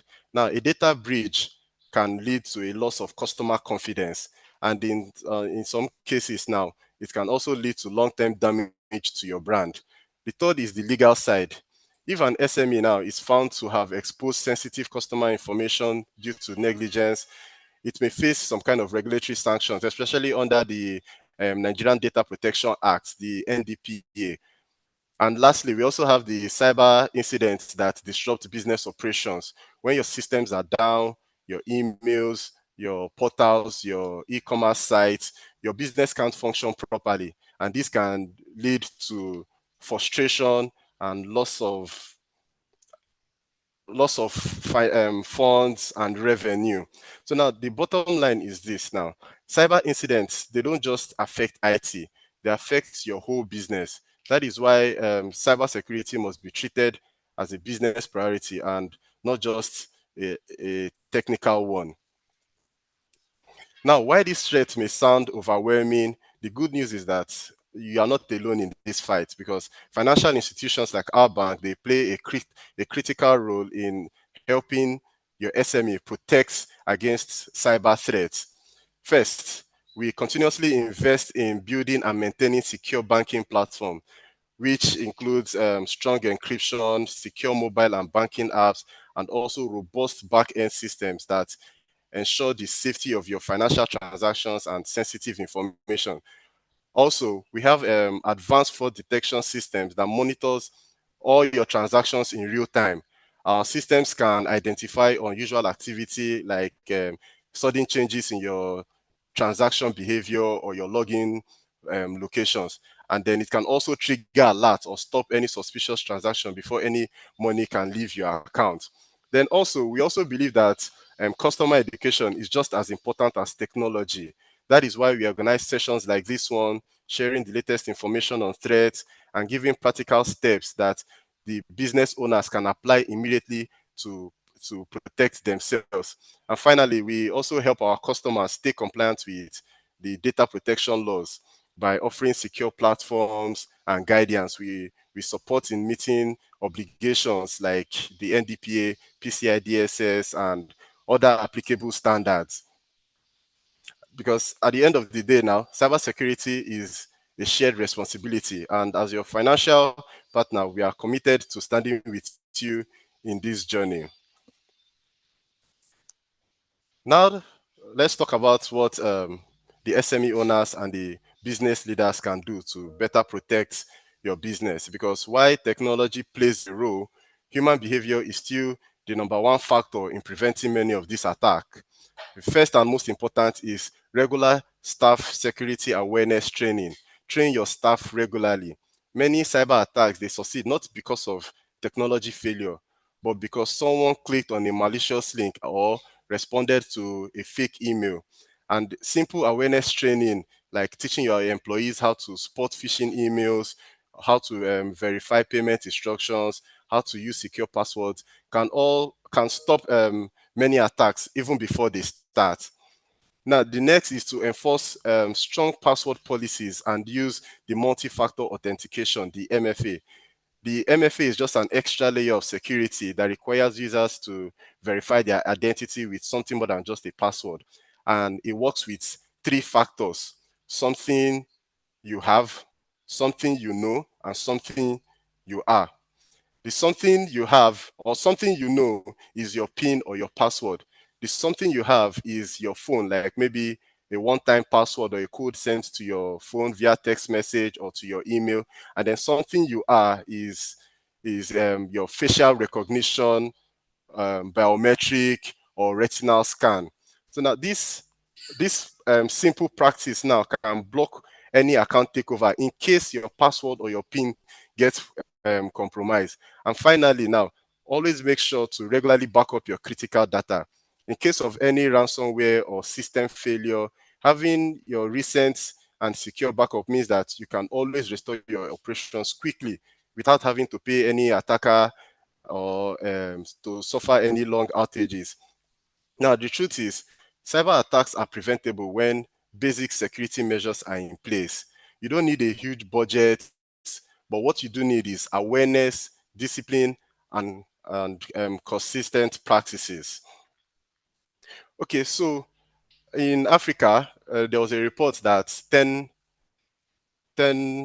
SMEs were the top cyber attacks for 2024. Happened in Cameroon, Namibia, Egypt, South Africa, and Nigeria. But I'll just briefly discuss about the Nigeria one. It happened to an SME where a security breach occurred through unauthorized access to their platform. And then how did they get it? It was through a phishing attack, and they were able to get the login credentials. What did they now do when they got inside their system?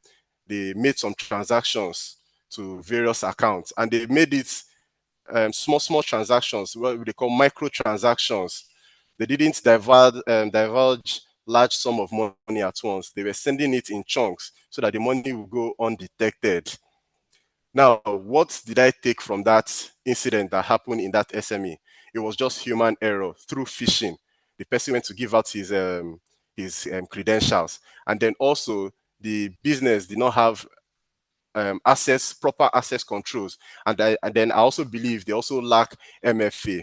So now what can be done to prevent it as a business owner is just to enable multi-factor authentication for users, regularly have this cyber security awareness training, and have an incident response plan for swift action. Finally now, final thoughts now. As we have seen today, cyber threats are very real and they are evolving every day. SMEs are no longer under the radar. In fact, now you are now one of the most attractive targets for criminals. But here's the good news. While the threats may be complex, the steps to protect your business are simple and practical. Train your staff, use strong authentication, use strong passwords, back up your data regularly, and always stay alert to suspicious activities. Prevention will always be cheaper and easier than recovery. And as we, your financial partner, we are committed to supporting you, not just with secure banking platform, but also with education, real-time fraud monitoring, and regulatory compliance support.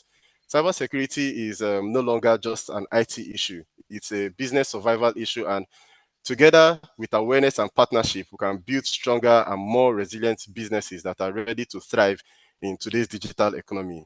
Thank you for your time and attention.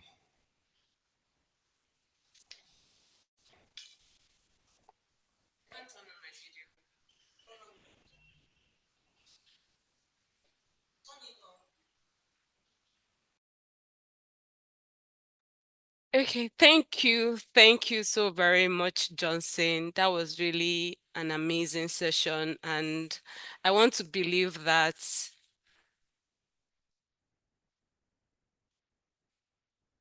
thank you very much, Johnson. That was really an amazing session. I want to believe that our listeners, you paid attention to everything that was said in this session of the webinar. I believe by now you are well equipped and you should by now know how to protect yourselves against any type of cyber attack. We've heard from him that cyber attacks are preventable if you can, implement cybersecurity measures and awareness. Staying vigilant and being proactive is very crucial to mitigate these risks and minimize potential impact. As cyber threats are, evolving on a regular basis and are becoming real, you also need to stay alert, train your workers, and stay above all the threats. Thank you again, Johnson. It was really amazing having you here. And like we always say, we bring you nothing but the best. Our speakers are well equipped. And like I said earlier, you need to share these sessions with your colleagues. If you're a business owner here and your colleagues, your workers are not in this Zoom, in this meeting, this webinar, you are wrong. You are very wrong. So you can share this link with them, share the this program will be played on our YouTube channel. So please ensure that you share the link with your customers, share it with your workers, your colleagues, so that they can also be aware of all of these topics that we talked about today. So without much further ado, I would like to move on to the next session, which is the poll question section. For those of us that have been joining, I'm sure you know how this thing goes, but for the newcomers amongst us, I'll just quickly explain. So we have 4 questions for our listeners on Zoom and 2 questions for our listeners on YouTube. So, and now it's fastest finger. So please be as fast as you can.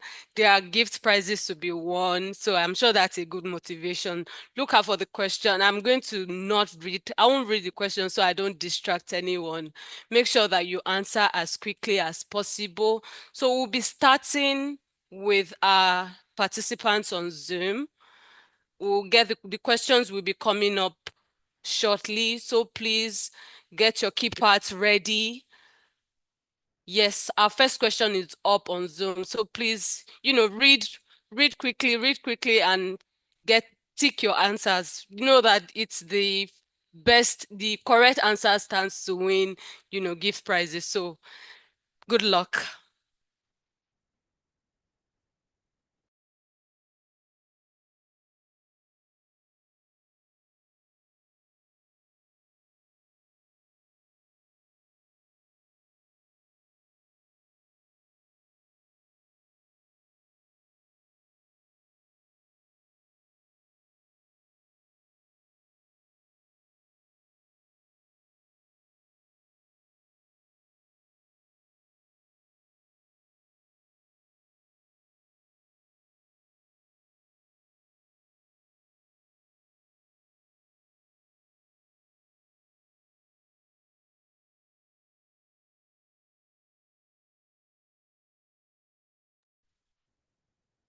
Can we get the next question, please?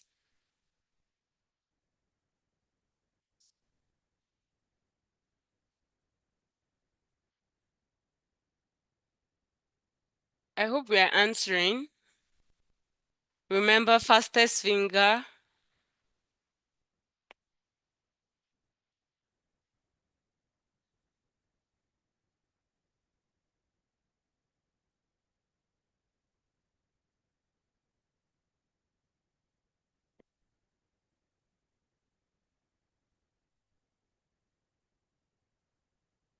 Okay, can we get the fourth question, please?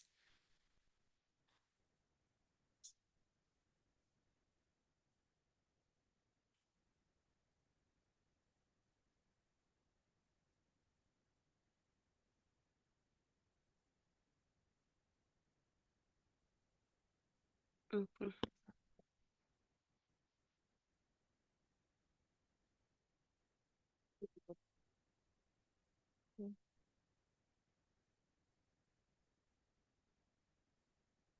All right, so for our YouTube listeners, your questions will be asked on YouTube if you are listening to us on YouTube, or if you have joined us on YouTube, just go over there and your questions will be asked. We have two questions. We have two questions for our YouTube listeners. All right, and while we will have that, while what is happening on YouTube continues, we have questions that came in during the course of the presentation for our first speaker. And if your hand is raised, please note that you can't ask questions, you can't speak. So every question you have, please type in the Q&A section of Zoom. We will attend to as many questions as we can attend to. So please type your questions in the Q&A section. The chat box is also disabled. So please, all questions, all comments, anything you want to know, clarifications you need should be asked on the Q&A section of Zoom. We'll attend to as many as we can attend to during the course of this session. And thank you very much, Glory, for holding the fort. Thank you. That was awesome. And please, we just want to confirm if Nike is available. We have questions that have come in for her. Yes, please. Okay, ma. Thank you. So I have a number of questions here for you. The first I'll start with is regarding the slogan, customer is king. How can I deal with tough customers? Customer is king, yes. So how do I deal with tough customers? All right. Thank you, Kelechi, and thank you for the question from the audience. The first thing is from the place of knowing what a customer means. If a customer is difficult, is to call through that complexity of difficulty. You've already profiled that customer that is difficult, so there's nothing new to you. Once a customer is difficult, so actually find a way of appealing to that customer and find out what is making that customer difficult.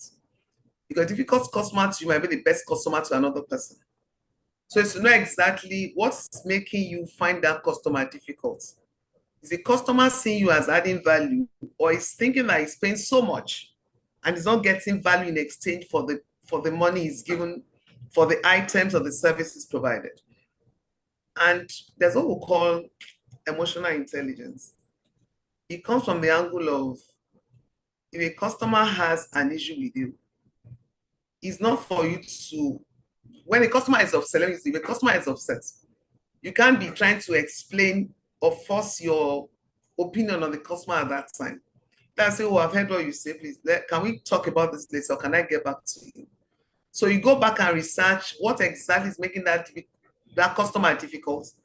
And have you actually met the needs of that customer? Are you meeting the expectation of that customer? Or are you doing something contrary to what the customer has paid for? Customer will be key because they are paying for that services. It's like saying your employer is king. They pick your bills. So where you are, that whoever is paying you for his service is your customer, and is treated as a king, in the sense that you find out things that will make things not work with you and that customer. It's only once it will happen. once you're able to profile that customer, is it a temperamental customer? Is it an impatient customer? Is it a customer that wants you to go over and above? Once you're able to profile that customer, you're able to attend to that customer. Don't forget that what works for customer A will not work for customer B. But trying to put your customer in the same bucket might make you think that one is difficult. Please try to understand what is the need of that customer. What exactly is that customer asking for? Is having a meeting point and understanding that customer and being able to respond to the request in a way that will give comfort to that customer. If a customer has come to complain about something now, I know you are trying to justify, that customer will even be more upset. I see this customer will not just, okay, I've taken your comments. Can I just go back, look at it and see how we can help you further? And there are things that are out of your control. So we have cases where service provider, some things from a regulator is out of your control, it's not ready.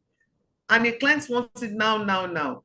It's just for the means of appealing to that and simply, can I get back to you? I'm working on this thing. Give me 24 hours or give me a few hours. I'll get back to you. And please get back to a customer and you promise to get back. When you promise a customer and say, I'll get back to you and you don't get back, that customer will be difficult and be very upset with you. Okay?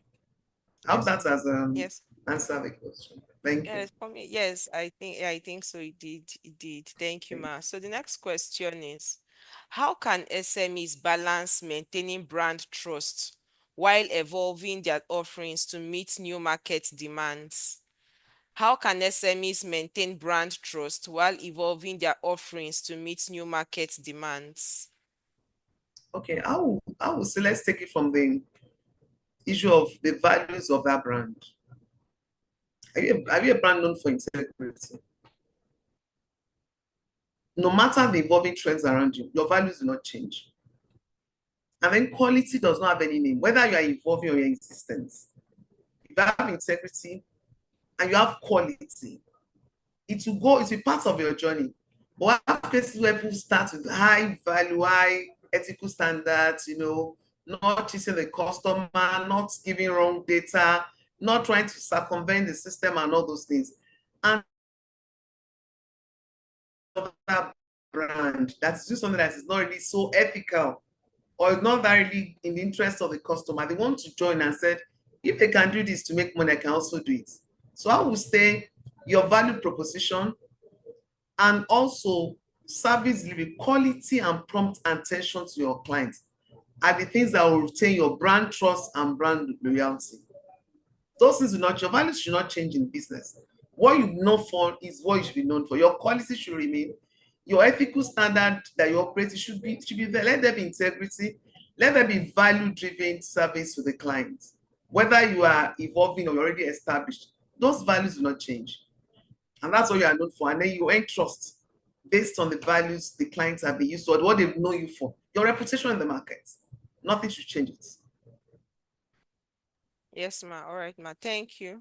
So value. So what's your value proposition as a business owner? Whatever happens, your value proposition should change. Thank you, Ma. So the third question we have is, I think I'll take 4. So the third question we have is, we don't have a big budget for research. What's the easiest way to find out who our customers really are? We don't have a big budget for research. What's the easiest way to find out or to figure out who our customers really are? Okay, so the industry you and the service provider will determine how you can gather data. You can actually go online for big, that have done survey in the past, that they have information online. I also track from where your revenue is coming from. It's not you commission an outfit. Where's your revenue coming from? Which area? Who are the biggest category of your customers? What industry are you in? And then are you operating there? So you can actually go online, look at similar industry, and also you can even check from your revenue that comes in. Those people that you just pick and say, where are these people that are buying these things? Where are they? Are they students? Are they female? Are they male? Are they full-time workers? Are they housewives? Because there are some products that are basically for those that are housewives or those that are working from home fully, that are not even through hybrid. So for you to actually know where the source of revenue, can you actually trace your data from that? And then you might not have big, there's where you make investments. what matters to you will also find space in your budget. You don't need to go and commission the most expensive outfit. You also get people that they are just startups. They're also starting to provide that side. They come and say, we can actually provide, get your data, get your information for as little as, they mention a very small amount that will fit your budget. So research more to those that are providing the service. Those that you can actually fit into your budget, go to them. But the source of your revenue can give you a direction of where your customers are located. Okay, Ma. Thank you, Ma. So I like the final question. Let me pull it up quickly. Okay. In a service rendering business that runs gift curating services, event MC, planning and coordinating services, children party gift services, and IT services, how can I create a niche for myself? This person is everywhere. So how can I Everywhere, yes. focus? Yes. With your IT, when you mention IT now, you're already in a good space. Technology will do it for you. Yeah, visual Technology, designing and training. yes. With IT, the ones just mentioned IT, all of them are interrelated. If you're into event planning, gift for children, all those things. With IT, you can actually go online and create some, attractive things, some designs that will attend to children. They go to your page. Your IT will create a fantastic page where they have children events, children activities, and things you can do. They can put it there. Then any events you have gone to successfully hosted and all that, you post such events, you put it online, and then make something extra and say, if you know that if you come for your event, we not only do this one, we'll go online and post this event for different things that will interest people. People come in and like I've seen online now, some things that people do, you don't even know that people are posting it. People have seen what you've done that is right, and they just shout out to this so and so for doing this. I was at a party, this has happened. Somebody has gone to eat and say, oh, in this area when you go and eat there. So people also market the service. But please, don't be a jack of all trades and you not master all. That want to sit down, let your IT probably structure what you want to do. What segment are you targeting? For children, are you targeting school or birthday parties or end of the year activities? What exactly is your focus? So that you know exactly what direction you are going, and then you can use technology, designs, what's it called, publicity online, events you want to post them, people will like it. Let people like and follow you, your pages and all those things. So with that, you become like a popular brand and your business will expand. And people are looking for and also have things that make them, they want to Google event planner for children in Lagos. Let something be able to bring up your name. Something that is unique. You say, oh, Sure.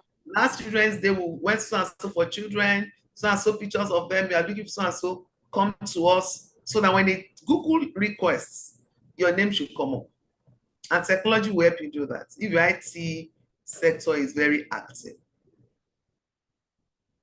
Thank you. Okay, thank you very much, Ma. So the person that asked this question, you have heard all the people that asked these questions, rather, you've heard all she has to say.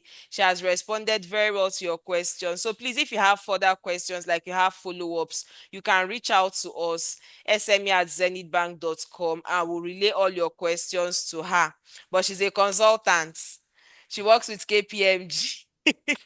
She's a partner at KPMG, so please tailor your questions appropriately and we'll extend to her as much as coming. So thank you very much, Ma. Those are the questions we have for you. And the next set of questions we have are for our second speaker. Thank you, ma'am. So the first question is, we receive a lot of bank and vendor emails. How can we verify which ones are legitimate? We receive a lot of bank and vendor emails. How can we verify which ones are legitimate? Okay, as we always advise, the first thing to always check is the sender's address. Look at the URL. Is it legitimate? Is it from the organization itself? And if you're unsure, it's always good to reach out to the bank, for example, or the vendor. Is it vendor? Always reach out to the vendor if they sent any mail correspondence, So the first two things the major thing is just to look at the sender's address. Most times, attackers usually have a misspelled domain. You would never have 2zenithbank.com. What you always have is Zenith KYC, Zenith PLC, Zenith hyphen, whatever. You will never have zenithbank.com. So if you are still unsure, always just reach out to the vendor or who you think you are dealing with directly. Thank you. So remember, reach out to your vendor. You can do that via phone call. Yes, via phone call work, right? Yeah, so you can reach out to your vendor with a phone call to find out if he or she was the one that sent you that message, that email. The next question I have is, we often hear SMEs are the weakest link. What specific blind spots do SMEs have that make us prefer targets to cyber criminals? We often hear SMEs are the weakest link. What specific blind spots do we have that make us prefer targets for cyber criminals? Okay, during the course of the presentation, I had mentioned why SMEs are attractive targets because cyber criminals believe they are low-hanging fruits. They have less cybersecurity programs or campaigns to fortify themselves against any cyber attack.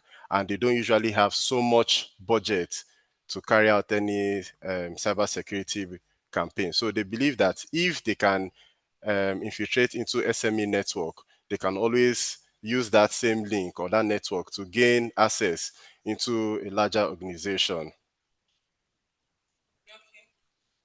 All right, thank you very much. And the final question we have for you is, how do I balance between overreacting to cyber risk and under preparing for it? How do I balance between overreacting to cyber risk and under preparing for it?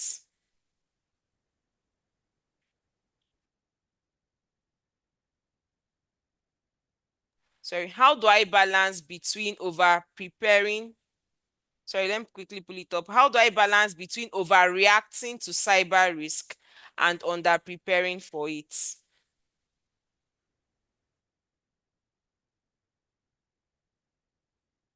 You say over preparing or overreacting? So now I'm overreacting. So how do I ensure that I'm not overreacting to cyber risk and I am not under preparing for it? How do I strike a balance between the two?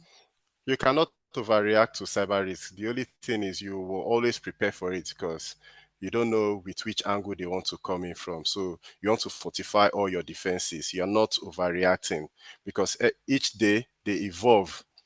They come up with new patterns, new threats. So what you're trying to do is you're trying to block any loophole that you have. So you're not overreacting. All you just need to do is just keep fortifying yourself, keep preparing for whichever angle or whichever pattern they want to use. Okay, all right. Thank you very much. That'll be the last question for our second speaker. And right about now, we are going to find out who the winners of our poll questions are. I think I'm having some issues here. Okay, I've been able to fix it. Okay, so right now we are going to find out who the winners of our poll questions are. Oh, these are entirely new names. Please remember you must have a Zenith Bank account to claim your gifts. And the winners are Shegun Olaiya, Latifat Olagoke, Wasiu Alabi, and Deji. So we are going to reach out to you because you registered for this session. We are going to reach out to you to tell you how you can claim your gift items. And let's have the winners on YouTube. So the winners on YouTube are Shedrack Onaemo, sorry if I mispronounced your name, and Oluwafemi Johnson. So Shedrack and Oluwafemi Johnson, we are going to inform you. You please reach out to us, send us an email, sme@zenithbank.com. Send us an email, only those that want on YouTube. For those on Zoom, we have your details, so we'll reach out to you. But for those on YouTube, kindly send us an email, sme@zenithbank.com, and we are going to attend to all of your questions. Sorry, we are going to tell you how you can claim your gift items. And with that, we've come to the end of the Zenith SME Learning Series for June. Just a recap on the topics we discussed today. So today we discussed understanding your market segment, and what we tried to achieve there was to help you identify who your target customers are, so that you are not just beating about the bush. You can't be everything to everybody. You have to identify who your customers are, and when you have successfully identified your customers, your messaging, that's your advertisement, your advertising, your marketing strategies and business strategies are going to be tailored towards your target customers. And when I started this session, I mentioned that as SMEs, we don't have the massive budgets or the large teams to cater to a lot of to different aspects of our businesses. But what we have is that we are agile. We are focused, because we are not doing too many things on like the large corporations. We are focused and we are customer driven. If you don't have customers, your business cannot scale. You can watch this session and previous sessions of the Zenith SME Learning Series on YouTube. So go to YouTube, search for Zenith Bank, and you see a list of these previous editions that we've had. We've discussed topics ranging from We've discussed on trade, we've discussed on compliance and taxes, we've discussed on how you can build world-class organizations. That you're a small business does not mean you can't be ambitious. Many businesses today started as small businesses. Many of them started in their backyards. I know someone that started selling clothes. I think Rough and Tumble, she started selling clothes from the boots of her car. Where you are today does not determine where you are going to be tomorrow. As long as you are focused, as long as you have the right tools and you have the right knowledge you require to scale your businesses. And that is what Zenith Bank is here to do for you. With our low-cost accounts and the products and services we offer to SMEs, we have designed these services to ensure that we are your partners in progress. So the Zenith Bank SME account is called SME Grow My Business account. So when you come to bank with us, you don't just have an account, you have a partner in progress. You have a partner in business growth. And with that, we come to the end of this session. See you next month. This webinar series holds last Thursday of every month. So for our first timers, last Thursday of every month is when we hold the Zenith Bank SME Learning Series.